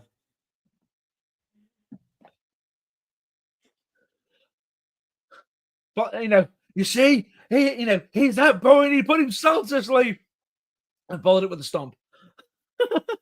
Following his WWF run, he opened a supermarket, Tatanka. Oh. Do you know why? Go on. Because he knew how to chop prices down. Again, absolute rubbish. I've no idea if there was a Tatanka supermarket. Wow.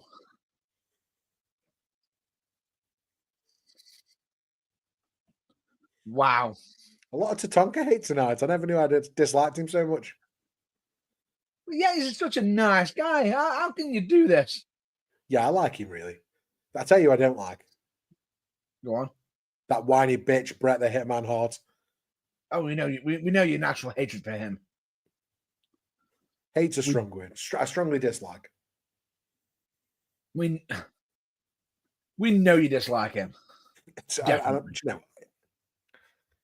all the work, guys. I don't really hate him. I don't know him. I'm sorry, but I may have to check who you are right now. I'm sure he hates me too if he knows who I am. He'd probably give you a 3 out of 10 rating. I'd get a -3, mate. I would. No. Or you might get a -5 stars. Rick Martel with a backbreaker to Tatanka. Now going up to the top rope.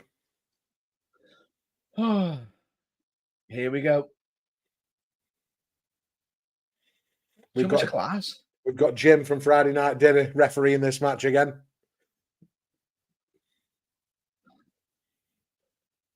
I don't believe it. I've just found a comparison for Rick Martel. Who? And I daren't say it because it might involve politics. Big back body drop to Rick Martel.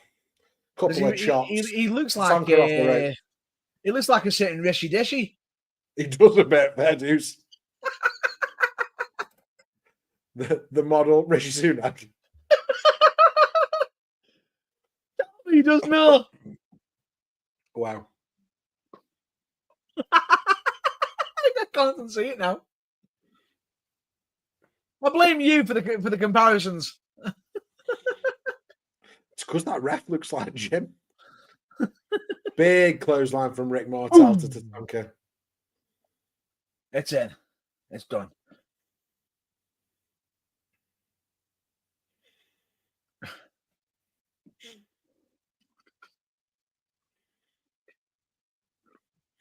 Ducks the clothesline this time. Big crossbody from Tatanka. 1, 2, 3.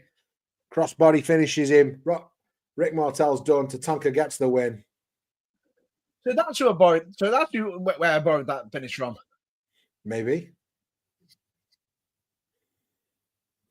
Good finish. Seemed a bit short to me, that one. But I suppose the next few will, won't they? Because there's only half an hour left of the show. And we've still got 2 more matches plus the main. It might have actually been a slip-up, I think. Maybe. I don't know. I think they've been told to cut time. As we No, go. I think... No, because he came out, he's like, does actually win? Again, if you're watching along with us, please make sure you hit that subscribe button, hit the like button, do all the good stuff. We'll love you forever. We're trying to get to 1,000 subscribers, and it's taking a long time, but that doesn't mean we're not pushing. We're pushing. And you're the only guys who can help. So please hit that subscribe button. We're now backstage, an interview with the tag team champions. We've got the $1 Million Man, Ted DiBiase. We've got IRS, Michael Wall Street, and Man of the South, Jimmy Hart. Did you call him Michael Wall Street? I was watching his debut on Nitro on the WCW watch along last night. So if you've watched that on the channel, get on the TBT Classics playlist, and you can watch the Nitro watch alongs that I've been doing as WCW has been loaded or starting to be loaded onto the WCW YouTube channel, which has been fantastic to see. As we're watching this interview now, we're currently at 1 hour, 59 minutes and 22 seconds. And here are our new or future, soon to be WWE Hall of Famers, Matt Burns. Sorry for the spoilers. Do you want to talk to us about Earthquake and Typhoon? Well, the fact that I keep getting mistaken for one of them. I mean, that guy on the left, Earthquake, could be your twin. You know what's ridiculous? If I grow a really bad mullet, the Hammer Slammers, this could be us. I'm down for that. We could cosplay as these, genuinely. October? You would just need to shave the front part of your head. I might do it. You should. It'd be really funny. Or get a bull cap. For Halloween, you absolutely should. Because if you shave this front part of your head, you would look just like him. And here comes, in my opinion, I asked the question earlier on, didn't I? But the wrestler who never won a world championship but absolutely deserved to. And for me, the answer is the $1 Million Man, Ted DiBiase. So good. So good. And look at that. And it's so generous. Shyster. You know, you got Ted DiBiase being so generous and giving out money. IRS.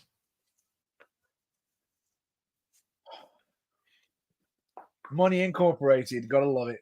Money Inc., yeah. It's all about the money. Money talks. Well, money's walking right now.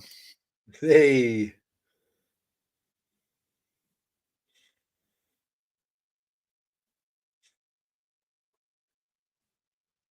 Very different look on WCW, you know, IRS. Erwin or Shyster. He was straight in the black singlet over on WCW Nitro for his first match. It was really good on him, actually. Slimming, was it?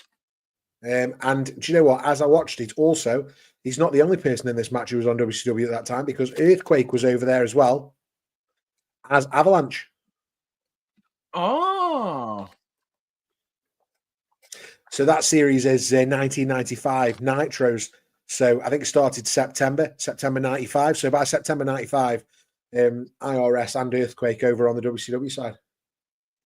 But here we are, the natural disasters, and there's the sign, the natural disasters rule. I like Typhoon and Earthquake, and I'm really glad they're going into the Hall of Fame this year. Oh, yeah. Need to. And I think I'm wondering whether that will be it for the class of the Hall of Fame, or whether they're going to shorten it to just those, or whether they're going to lengthen it. But I mean, they've got to fit it in after SmackDown on the Friday, so I can't think they'd want to do loads. They'll find a way. And I will admit, I think less is more. I wouldn't be upset if they left it where it was now.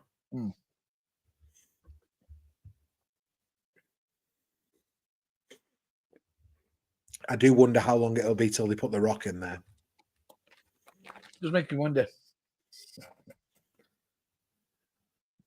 Triple H was a good call because not only is he doing a cracking job now as head of creative, but also his in-ring career is definitely over, isn't it? You know, it's medically over. And this isn't an Edge deal where he'll come back in a couple of years. Like, it is over. Yeah. And it is unfortunate.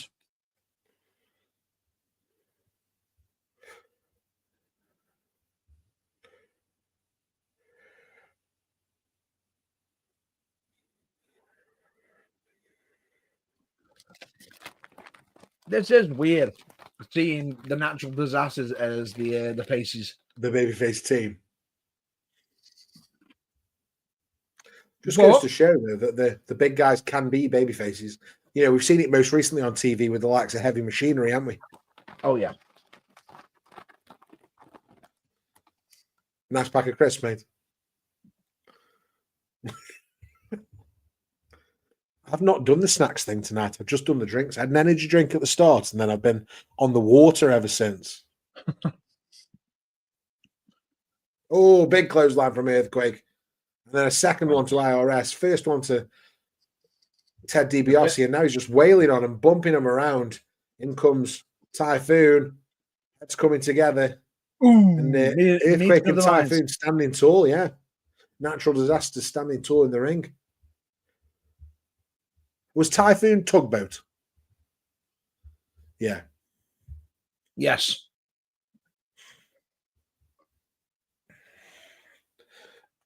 And most famously, the Shockmaster. Yeah. They both had some ridiculous gimmicks. So we had Typhoon, who eventually became the Shockmaster, and Earthquake, who eventually became Golga. With that growth on his head under the mask. There is worse. What, worse gimmicks? Yeah. Go on. Don't you remember when he was in WCW? Right. Because before he became Golga, he was... I'm just looking it up now for you. I just said I saw him in WCW in 95. He was...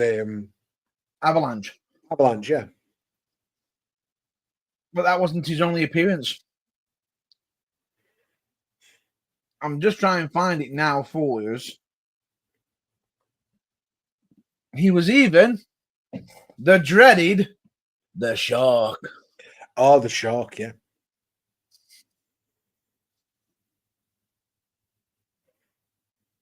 He was also the Canadian Earthquake.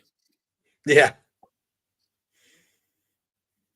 Is that the name he used? Is that the name he used in Japan? Ooh, no, I'm not even gonna pronounce that name. When he was doing his sumo days, giving Typhoon the chops and some right hands in the corner. Sends off Typhoon, reverses. Ted hits the corner hard. He was originally known as the Canadian Earthquake before he was Earthquake. Really? Yep. He then also became Earthquake Evans.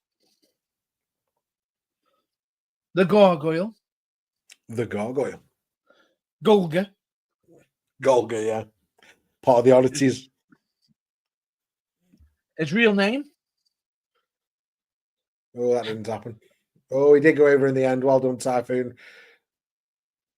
Saved that then. The names that you were referring to were ready? Koten Te was his first one, and his second one was Koten Zan. Koten Zan. Well, as you say that, we're currently at 2 hours, 7 minutes, and now 12:30 13, 14 seconds if you're watching along. Thanks for sticking with us. We're currently watching Ted DiBiase and IRS wrestle Typhoon and Earthquake in a tag match, the Natural Disasters, and Typhoon just got double clotheslined by Ted DiBiase and IRS. Go on, Matt Burns, finish your thoughts. I'm just looking it up. When he was doing his sumo, he was eventually known as Koto Tenzan Toshimitsu. Yoshimitsu? Toshimitsu. Oh, not Yoshimitsu. No, not like Tekken. Not like Tekken. Or as they did in the badly dubbed anime, Tekken. Yeah. Again, if you're watching with us or you're watching later on YouTube, please put in the comments below. I've asked some questions tonight. What is your favorite WrestleMania? Which wrestler never won a world championship but absolutely deserved to? Who is the greatest Intercontinental champion of all time? And was Sid Justice versus Hulk Hogan the rightful main event for WrestleMania 8? They're the questions that I'm looking for answers to, guys. Yeah. Do all the good stuff. Subscribe, hit the bell, like the video, comment, do all that good stuff. To answer that last question for you, yeah, no, no, it wasn't the rightful main event. Well, we've already talked about that at length, but I'll say it again. You know, for me, Hulk Hogan versus Ric Flair was the match, and we missed. We dropped the ball here. As DiBiase missing the closing on the Typhoon and a double closing on and Typhoon down. We're probably looking for a hot tag here now.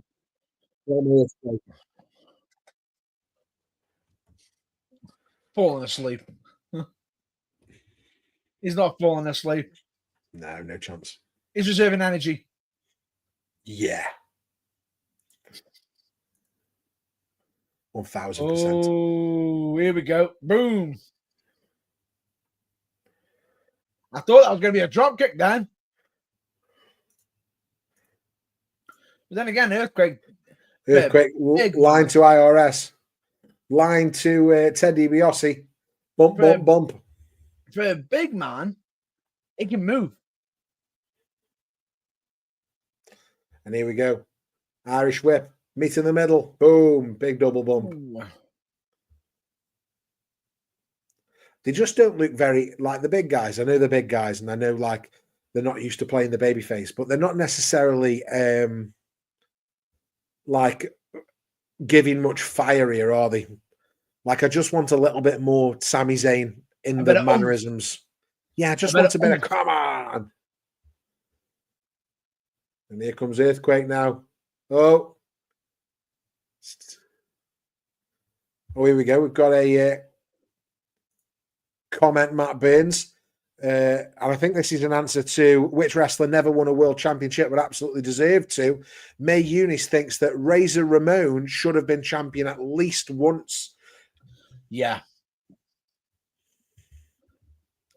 It didn't happen in WWF and it could have done, but I think more frustratingly that it never happened in WCW. Totally had the opportunity to make that happen. Oh, yeah, definitely. Scott Hall.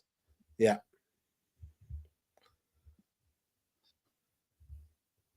As this match that we're watching live, Money Inc., IRS and Ted DiBiase have intentionally got themselves counted out so that the Natural Disasters get the win, but the title does not change hands on a count out. So Money Inc. retain the championships there. I actually thought they actually took the titles. Yeah, they got the belts and they've intentionally got themselves counted out and gone. Again, mate, thanks for your comment. Really appreciate that. I also want to ask you while you're on, and anybody else who's watching along, what do you think? Was Sid Justice versus Hulk Hogan the rightful main event for this one? Let's hear your thoughts. And we do appreciate it that you put out that comment about Razor Ramon. And I do agree with you. And here's Brutus the Barber Beefcake getting his bit of interview time backstage. I'm not sure why.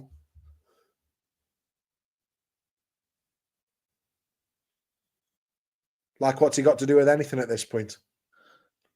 Answer me, Matt Burns. What's he got to do with anything? Because he's the best friend. Who's best friend? Hulk Hogan's. I thought Tugboat was Hulk Hogan's best friend. Why has he got so many best friends? Because Hogan's a friendly guy. And yet they seem to keep turning on him though as well. True story there. Somehow. Somehow. Well, bear in mind, in the current era, the crowd turn on Hogan. It is.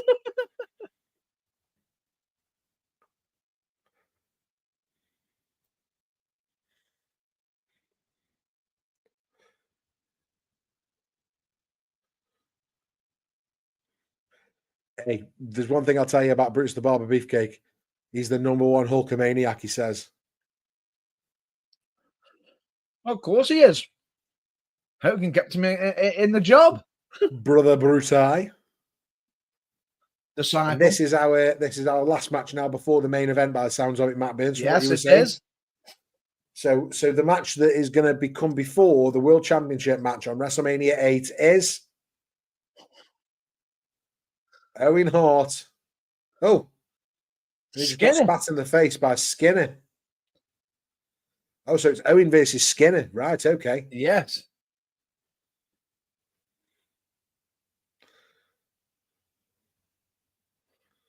Oh, is that it? Shoulder breaker followed up by some big punches. And is he bleeding? No, is that just the tobacco spit? Tobacco. It's the tobacco. Not very hygienic. Well, no. It was a different time. That's what you have to say. It was a different time. It was a different time. Another comment from May. May says Savage and Flair would have been an entertaining main event. Yeah, the match was solid. I'm not convinced on the finish, the roll up with the tights from Macho Man. We've seen that earlier on in the in the stream. If I'm not mistaken, years later on, 2025, it got buried alive. The roll up did. Yeah, but no, what I mean is that I meant the real main event. And that would have been a quality main event, but I suppose you can't argue with the star power of Hogan. I mean, what I would have done is, as Owen Hart gets the win with a roll up himself, I would have done Hogan. I would have done Hogan Flair for this one. And thank you for your message, May, and also thank you for the emoji. We really appreciate that one. That's a classic TBT. As Owen Hart gets the win here, which means, Matt Baines, we are finally coming up to our main event, Hogan versus Sid Justice, as we get another replay of this roll-up. Oh, nice. Yeah, good finish there from Owen. Running out of time there, they weren't they? I think that's why they maybe rushed that one. And now we've got the interview backstage with Sid Justice with Mean Gene.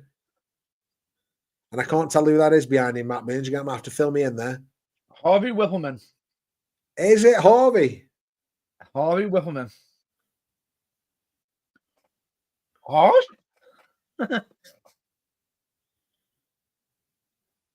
And again, I really appreciate Sid for his promos. And I know we had a bit of a joke about him, etc., because of the we're live, pal. But actually, overall, his promos were good. Oh, we brought the intensity. Always.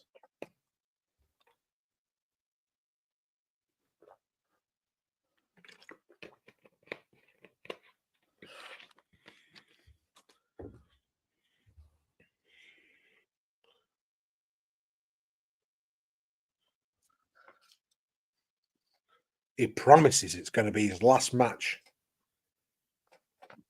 Thanks again, May, for your comments. Really appreciate that. Really appreciate you engaging. Make sure you hit that subscribe button, give a like on the video.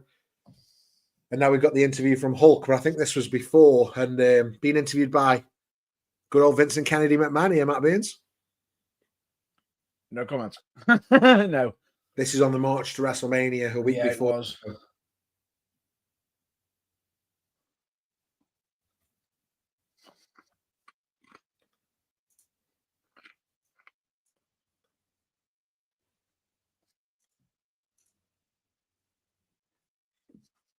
Again, if you're watching along with us live, we're currently at 2 hours, 16 minutes, 55, 56, 57 seconds. If you're watching on Netflix, as we are, or the WWE Network, wherever you are in the world, or Peacock, Netflix, or DVD, Peacock, however you VHS, yeah, however you watch content. And we're really counting down to this now. We are waiting for Hogan versus Sid. Because I think the reason we want to watch this more than anything, Matt Baines, is to sort of judge it against that Flair Savage match and where we think it sort of fits in the hierarchy of the show. We're also going to give this show a rating out of 5 bangers afterwards as well, which will be really exciting. See how many bangers we give WrestleMania 8. If you haven't watched a watch along with us before, or any show of us before, we rate everything we watch out of 5 bangers. And no, there will never be a 6th banger.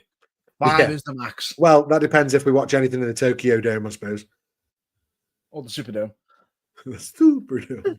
Superdome. This one's the Who's the Dome? How's the Dome? How's the Dome? In Indiana. And then we're back to the Sid interview.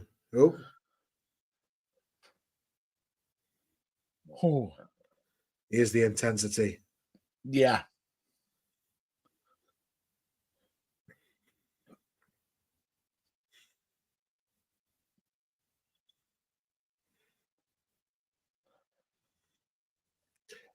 He curses him. Look at them eyes. Wow. Because he rules the world. Cracking promo, that, you know. Yeah. Cracking promo. Oh, that's a great question, May. May wants to know, Matt Burns, as we get ready for this main event, she wants to know, what do you two think would be an awesome WrestleMania main event, picking from any past or present male or female characters? So I suppose what the question I think she's asking here is, what is a WrestleMania main event that hasn't happened that we wish could have happened? Oh. One fall. Sorry, I had to. I'm going to say that I think Dr. Harvey will win. I think CM Punk John Cena should have main evented a WrestleMania. Ooh. That's my call. And I was going to go something earlier then. I was going to say that I think Rock Triple H should have main evented WrestleMania 2000. But actually, I'm disappointed that in their primes, John Cena and CM Punk never got to main event at WrestleMania. If you think about the match they had on Raw before WrestleMania 29, 27, one of those, they had a match on Raw. It was maybe the best Monday Night Raw match I've ever seen. So that's what I would have liked to have seen, May. I would have liked to have seen CM Punk and John Cena main event for all the right reasons. That's a good one. I don't know what your thoughts are, Matt Baines. One match I would love to have seen, especially even if it was for the battle, but just for the contrast difference between these two individuals. And oddly enough, you mentioned one of them. Go on. CM Punk. Yeah. Versus the Rattlesnake. Oh, yeah, that's nice. That's nice. Yeah, I appreciate that. I'll tell you what else, Matt Baines, just because we give male, and that was a good shout, let's give female as well. So for me, I wish we could have seen the 4 horsewomen of NXT, Bayley, Sasha Banks, Charlotte Flair, Becky Lynch in a 4-way. I wish we could have got that for one of the women's titles. Absolute crime, it didn't happen. Yeah. Absolute crime. Also, a match that could have happened that was didn't happen for whatever reason. At one point in WWE, we had the 4 horsewomen of NXT and the 4 horsewomen of MMA all signed, and we didn't do that either. Madness. And here's the Hulkster as we get to 2 hours, 21 minutes, and 35 seconds. You got me thinking now about what match I should go for now. And the scary thing about it is, where do we top that? Where do we top that? Sorry, I'm just all on it, enjoying Hogan. Can I top the 4 horsewomen? I mean, maybe. I would have Trish liked to have Lita main seen. evented a Raw. Could they have main evented a WrestleMania? I don't know. Maybe I a would bit have later. liked. I would have liked to have seen a passing of the torch, Yeah. potentially. Well, I think we're getting that this year's WrestleMania with Charlotte and Tiffy. Remember, t-shirt incoming on the BurningTruthUK.com. It's Stiffy time. Oh, we're starting already. Straight away. Sid's putting Hogan down straight away. And in case you're wondering, for a main event, possibly for the way, it's hard to say because I would like to have a current modern day individual against a past individual. Go on. Because the only question is do I go down for the Attitude Era? Do we go down China? Or do we go down or do we go down to Trish Stratus? The problem with China in the women's division is it's a bit similar to Rhea Ripley now, although we've got characters to, go toe-to-toe with her. China, we had nobody to go toe-to-toe with her. But China versus Rhea Ripley is incredible idea. Yeah, straight away. China versus Rhea Ripley. Both of them in the primes. Yeah, both in the prime. Or Trish versus Tiffy. Trish and Tiffy's another good one. And we're now finally getting this match started after a full-on brawl. Oh, yeah. I'm going to go with the Rhea Ripley versus China. Yeah, that's a good one. Thanks, mate. I hope that answers your question. We give a few different answers there, but I'm interested in what do you think? What do you think? You gave us the comment. What do you think? What do you think would be an awesome WrestleMania main event picking from past or present wrestlers? Sid now getting back in the ring with Hogan. I knew we were going to get the t-shirt ripper and Hogan doing a bit of posing because when Sid and Hogan first had that brawl, they never stopped his entrance theme. Yeah. Which was really weird to watch. Gotta get me merch in. And now here we go. We've got Hogan, Sid, WrestleMania 8 main event. They've built it up really well, actually, during the show. Earl Hebner's reffing this one. I feel that they're trying to recreate a certain magical WrestleMania here. Yeah, do you think? What do you think? What are you trying to say? I think they're trying to sort of a little bit remake a bit of the WrestleMania 3. All right, okay. I just think they're just giving Hogan another monster to slay here, really. But yeah, but that's what I'm saying. What the difference is, Sid might be a bit more agile. Yeah, I like Sid. I like this a lot at the minute. I wasn't sure on Sid when I was younger, but I certainly, the more I've watched of his work, the more I've grown to appreciate and like Sid. As we get to 2 hours, 25 minutes and 26 seconds of this watch along, if you're watching WrestleMania 8 along with us. And like I said We're having loads of fun here. Again, if you're watching on YouTube, make sure you hit that subscribe button, the like button, etc.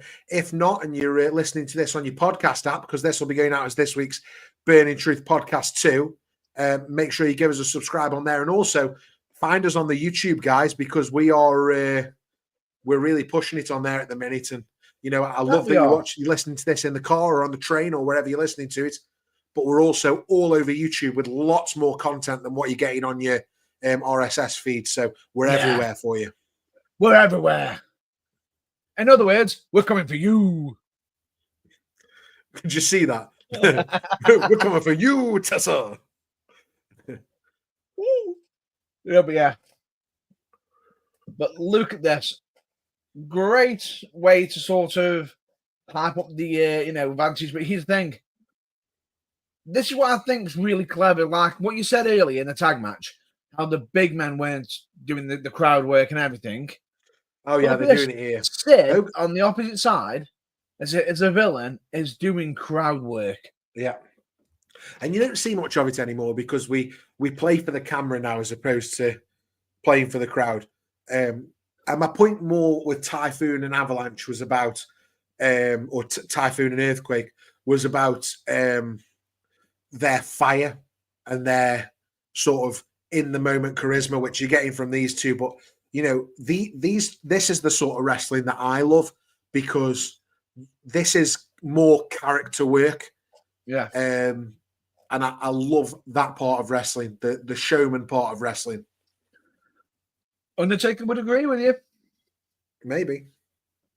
No, it's not a maybe. You would. It's less And about here we go. moves. Test of strength between Hogan and Sid. Hogan in the classic yellow tights, yellow boots, red knee pads. Sid in all black boots, trunks and knee pads, elbow pads. And Sid is putting Hogan down in this test of strength. Deep trouble. Down to his knees.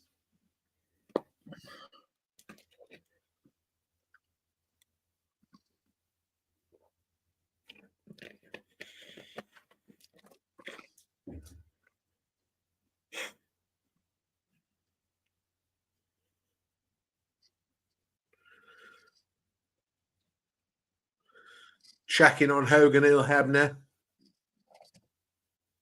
May, we're still waiting for your answer. If you could pick any superstars for a match at WrestleMania, you know, what is your match? What's your choice? And now Hogan fighting back. Oh, he's back down to his knee. Sid's just too strong for him, Matt Burns. We've got to wait for it. No, You're going to mouthful of crisps again. No, it's going down. It's going down. I'll just about grab some. I'll stick with one. Come on, Hogan. Look at the crowd. They are so behind Hogan. And this, I suppose, is the other argument, Matt Burns. And this is why I don't think that Savage and Flair should have been the main event. Because the crowd is the loudest right now it's been for 3 hours. Because Hogan's out there. That's why I think the match should have been Hogan and Flair. Yeah. But Hogan and Sid, I mean, it's money. You know, people are there to see it, aren't they? People are there to cheer on Hogan. Ooh.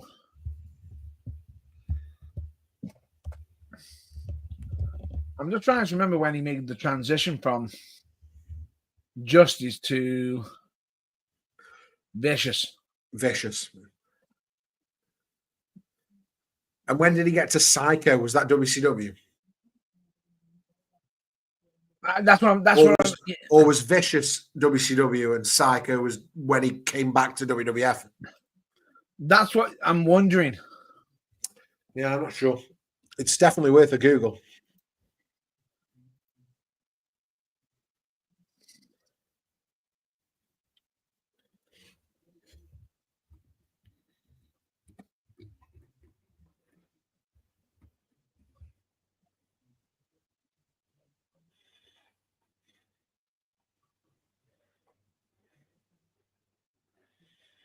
Ah, interesting.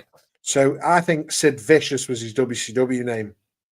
I couldn't tell you that for sure. Scott, what?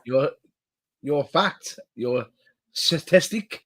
Statistic. There you go. It was more of a guess tonight, Matt Burns. I'm not going to lie. Right. Before we go any further, May's got back to us on an answer here as we get to 2 hours 31 minutes and 2, 3, 4 seconds on the watch along. May Eunice says Punk versus Cena, Taker versus Sting. That's a great shout. Horseman versus the NWO, Alundra Blaze versus Wendy Richter, Orton versus Flair, Bull Nakano versus Awesome Kong. Oh! Now, May says she would have gone with Charlotte Flair versus Jade Cargill versus Chyna. And then we've also got Arn Anderson. I think Double A is Arn Anderson. Yeah, versus Triple H. Some mid matches there. Fair dues. So that last one would be, the match with the Spine Buster. Yeah, absolutely. Take a Sting's a good shout. I didn't think of that before. Take and Sting, yeah, definitely, because I feel as though that's where they were heading. Yeah. At one point, but then they did Sting. They did Sting and Triple H.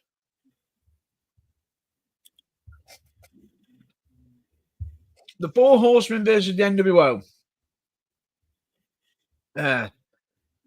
That's a tough one because WCW did that feud a lot.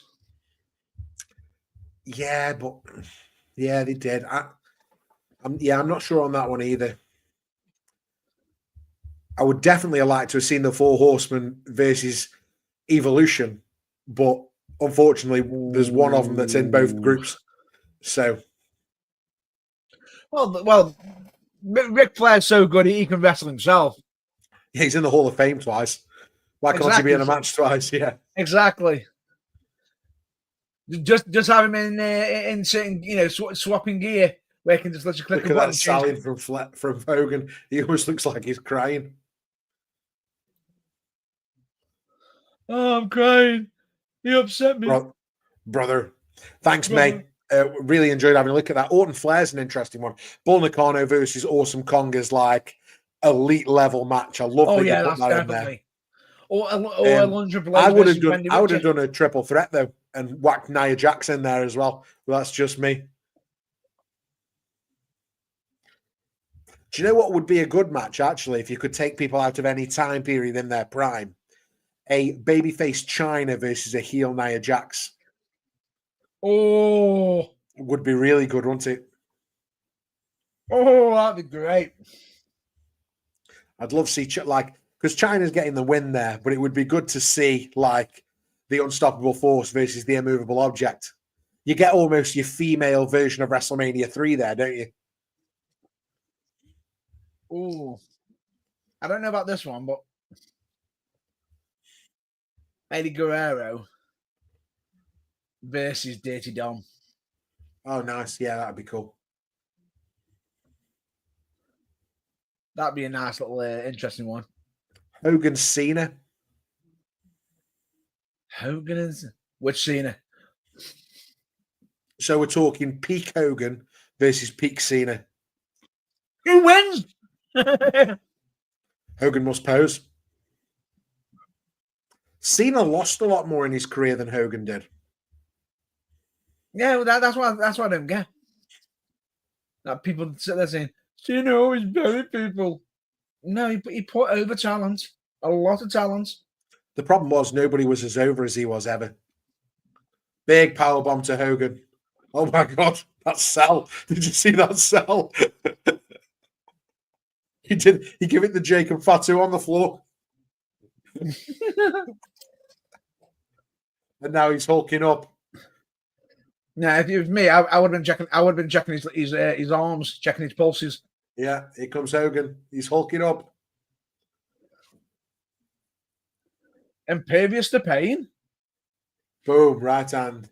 Right hands from Hogan. Onto Sid. Backs into the corner. And now he's throwing him into the opposite corner. Head first into the buckle.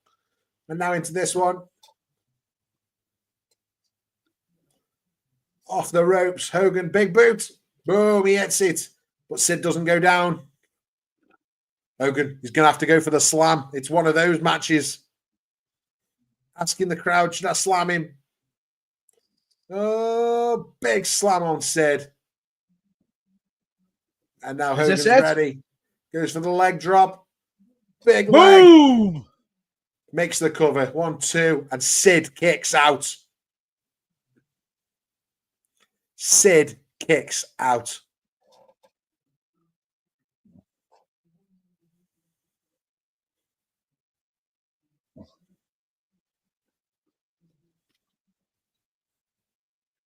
And now here comes Papa Shango. And if you remember, this is the botched finish. Yes. Oh, May, what a question. That might take us forever. The question here, Matt Burns, who do you think is on the Mount Rushmore of professional wrestling, both male and female? As Papa Shango now on the ring on Hogan. So for if you're watching, Papa Shango was supposed to come out and cause the disqualification. Cause the disqualification, but also stop Hogan from getting the win. And Sid ended up kicking out / Harvey Whippleman getting in the ring, and that's what caused the DQ in the end. And then Papa eventually got out. And then we get the Warriors music for the big save. Again, if you're watching along with us, we're at 2 hours, 37 minutes, and now 9, 10, 11 seconds of this watch along of WrestleMania 8. Is he it? And here comes the Warrior, coked out of his head. Don't tell me he wasn't. Look at him. Ooh. Still shaking the ropes. Right, May's question. Who do we think's on the Mount Rushmore of professional wrestling, Matt Burns? Hang on. I think this is where they thought he hit him with the chair. Now, if you were Ultimate Warrior, would you instantly think that Hogan hit you with the chair? He didn't see who hit him. Well, I mean, I think he's still doing his entrance. What? He's so coked out his head, he didn't even know. Right. Mount Rushmore professional wrestling, Matt Burns. And what I'm going to say is, we're not talking promoters here. We're talking wrestlers. Yeah. I think that's only fair. So for me, I'll do the women first because I almost think that's easier. Right? What? I'm going to go Mae Young, Alundra Blaze, Trish Stratus, and controversially, no, I'm going Becky Lynch for number 4. That's my Mount Rushmore of women's wrestling. I nearly said Charlotte Flair there, but I went Becky Lynch. So that's my women's one. I just think Becky Lynch is the star of modern women's wrestling, and when women's wrestling's been its most popular, and therefore she deserves a spot. The most popular character of the most popular era of women's wrestling. Okay. For me, I tell you, I nearly put on there. I nearly put Klondike Kate on there.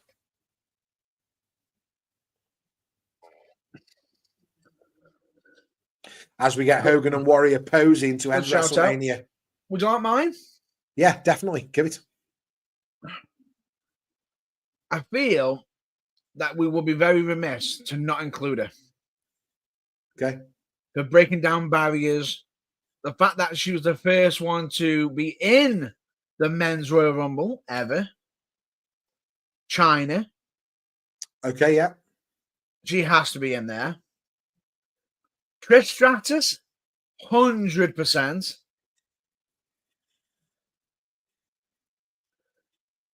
Lita. Oh, you'd have gone Lita. I tried to pick one from that generation, which is why I got Trish. But I see that I see Lita. That's a really credible pick. And going down now for me, for the modern, I am going to go for... No, I'm not. I'm not going. You know I was going to say that, didn't you? I do. Whoa, look at that pyro. Love that. Yeah.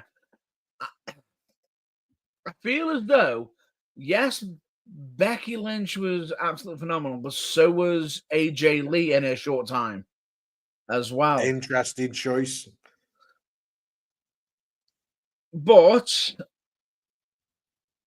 you know what? No, I am going to go with AJ Lee. She was there for a short time, but she was over like Rover. Right, and that is the end of WrestleMania 8. So that's your four. That's your 4 Mount Rushmore women. Yeah, Matt Burns. What about your men? That's tough. Yeah, I'm gonna give you mine, and you can say what you want, but these are mine. And I've picked them and the reason will become clear that I've picked them. Right, it's Hogan, it's Austin, it's Rock, it's Cena. And the reason I've picked them is because they are the 4 most popular stars ever in professional wrestling. Okay. That's why they're my choices. Okay. And it's hard to argue that, but also there are so many different angles to look at this, because how could you not put The Undertaker in? How could you not put the Macho Man Randy Savage in? How could you not put Randy Orton in for longevity? You know, Shawn Michaels, you could talk Triple H, Bret the Hitman Hart. But for me, I've got Dusty Rhodes, Ric Flair. I've gone on my Mount Rushmore is based on popularity. And that's why I've gone for Hogan, Austin, Rock, Cena. Okay. There is so many different metrics you could judge this by. That's just how I've taken it. I'm going to go down a different metric. I'm going to go down the metric of how each of these individuals made me feel. Okay, good shout. Right? Genuinely, how they made me feel. Austin has to be there. Taker has to be there.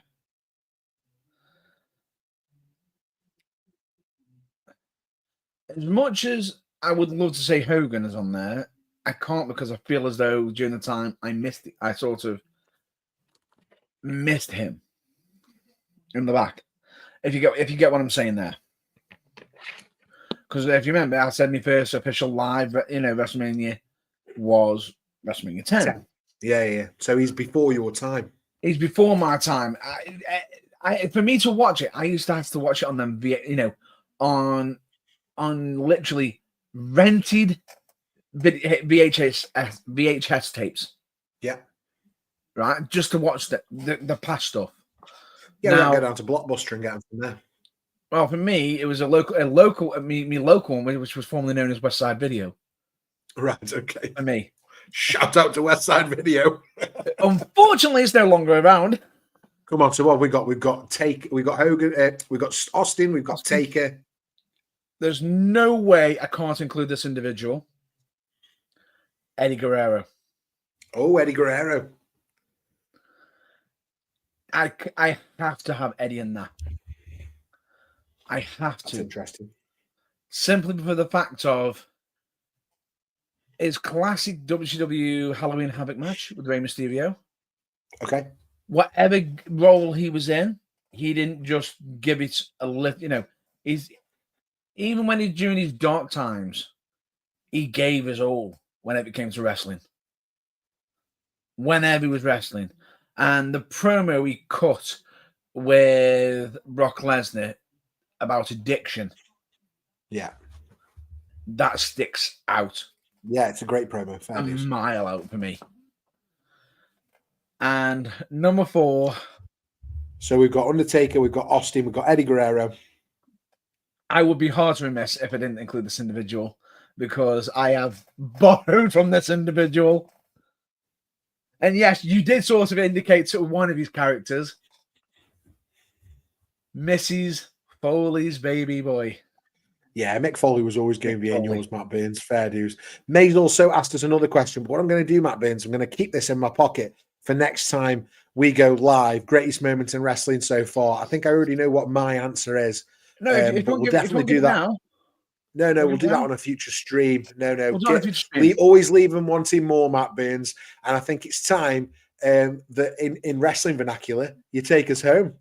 Yeah, pretty much. So with that, great stream tonight watching WrestleMania 8. 100%.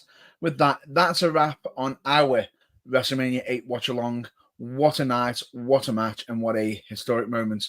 Another WrestleMania that was once again setting the bar high with Macho Man Randy Savage, showing he can be the man because he beat the man in the Nature Boy Ric Flair for the WWE Championship. Was epic. And then we've also got Hogan, the immortal Hulk Hogan, putting down, look like he's about to beat Sid Justice, but for Papa Shango mess up his cue. Whoops. Yeah, I mean, Macho Man got the tights, and I'm sticking to it. Flair should have won. But if you want any more Burning Truth, you can keep the conversation going with us by using the comments below. You can find us on Twitter, Blue Sky, Instagram, Facebook, and of course, YouTube for full episodes, reactions, and exclusive content. Just search The Burning Truth and you'll find us there. Just look for the championship belt. That you will. And of course, we are on the road to 1,000 YouTube subscribers. If you haven't yet, give a bit of a forearm smash of the subscribe, and everything for us, please. Help us with do all the good stuff. Absolutely, do all the good stuff. Even if you have to put drop an elbow comment straight in for us, make sure to get them in. Make sure to help us hit this huge milestone of 1,000 YouTube subscribers. But yeah, help us, guys. I'm desperate. Oh wow, wow! Desperation here, guys. Help us, please. We need the subscribers. Anyway, until next time, stay fired up, stay passionate, and remember DFTBA. And in case you don't know what it means, it of course means don't forget to be awesome. Well, let me tell you something, brother. Ooh, yeah. Dig it.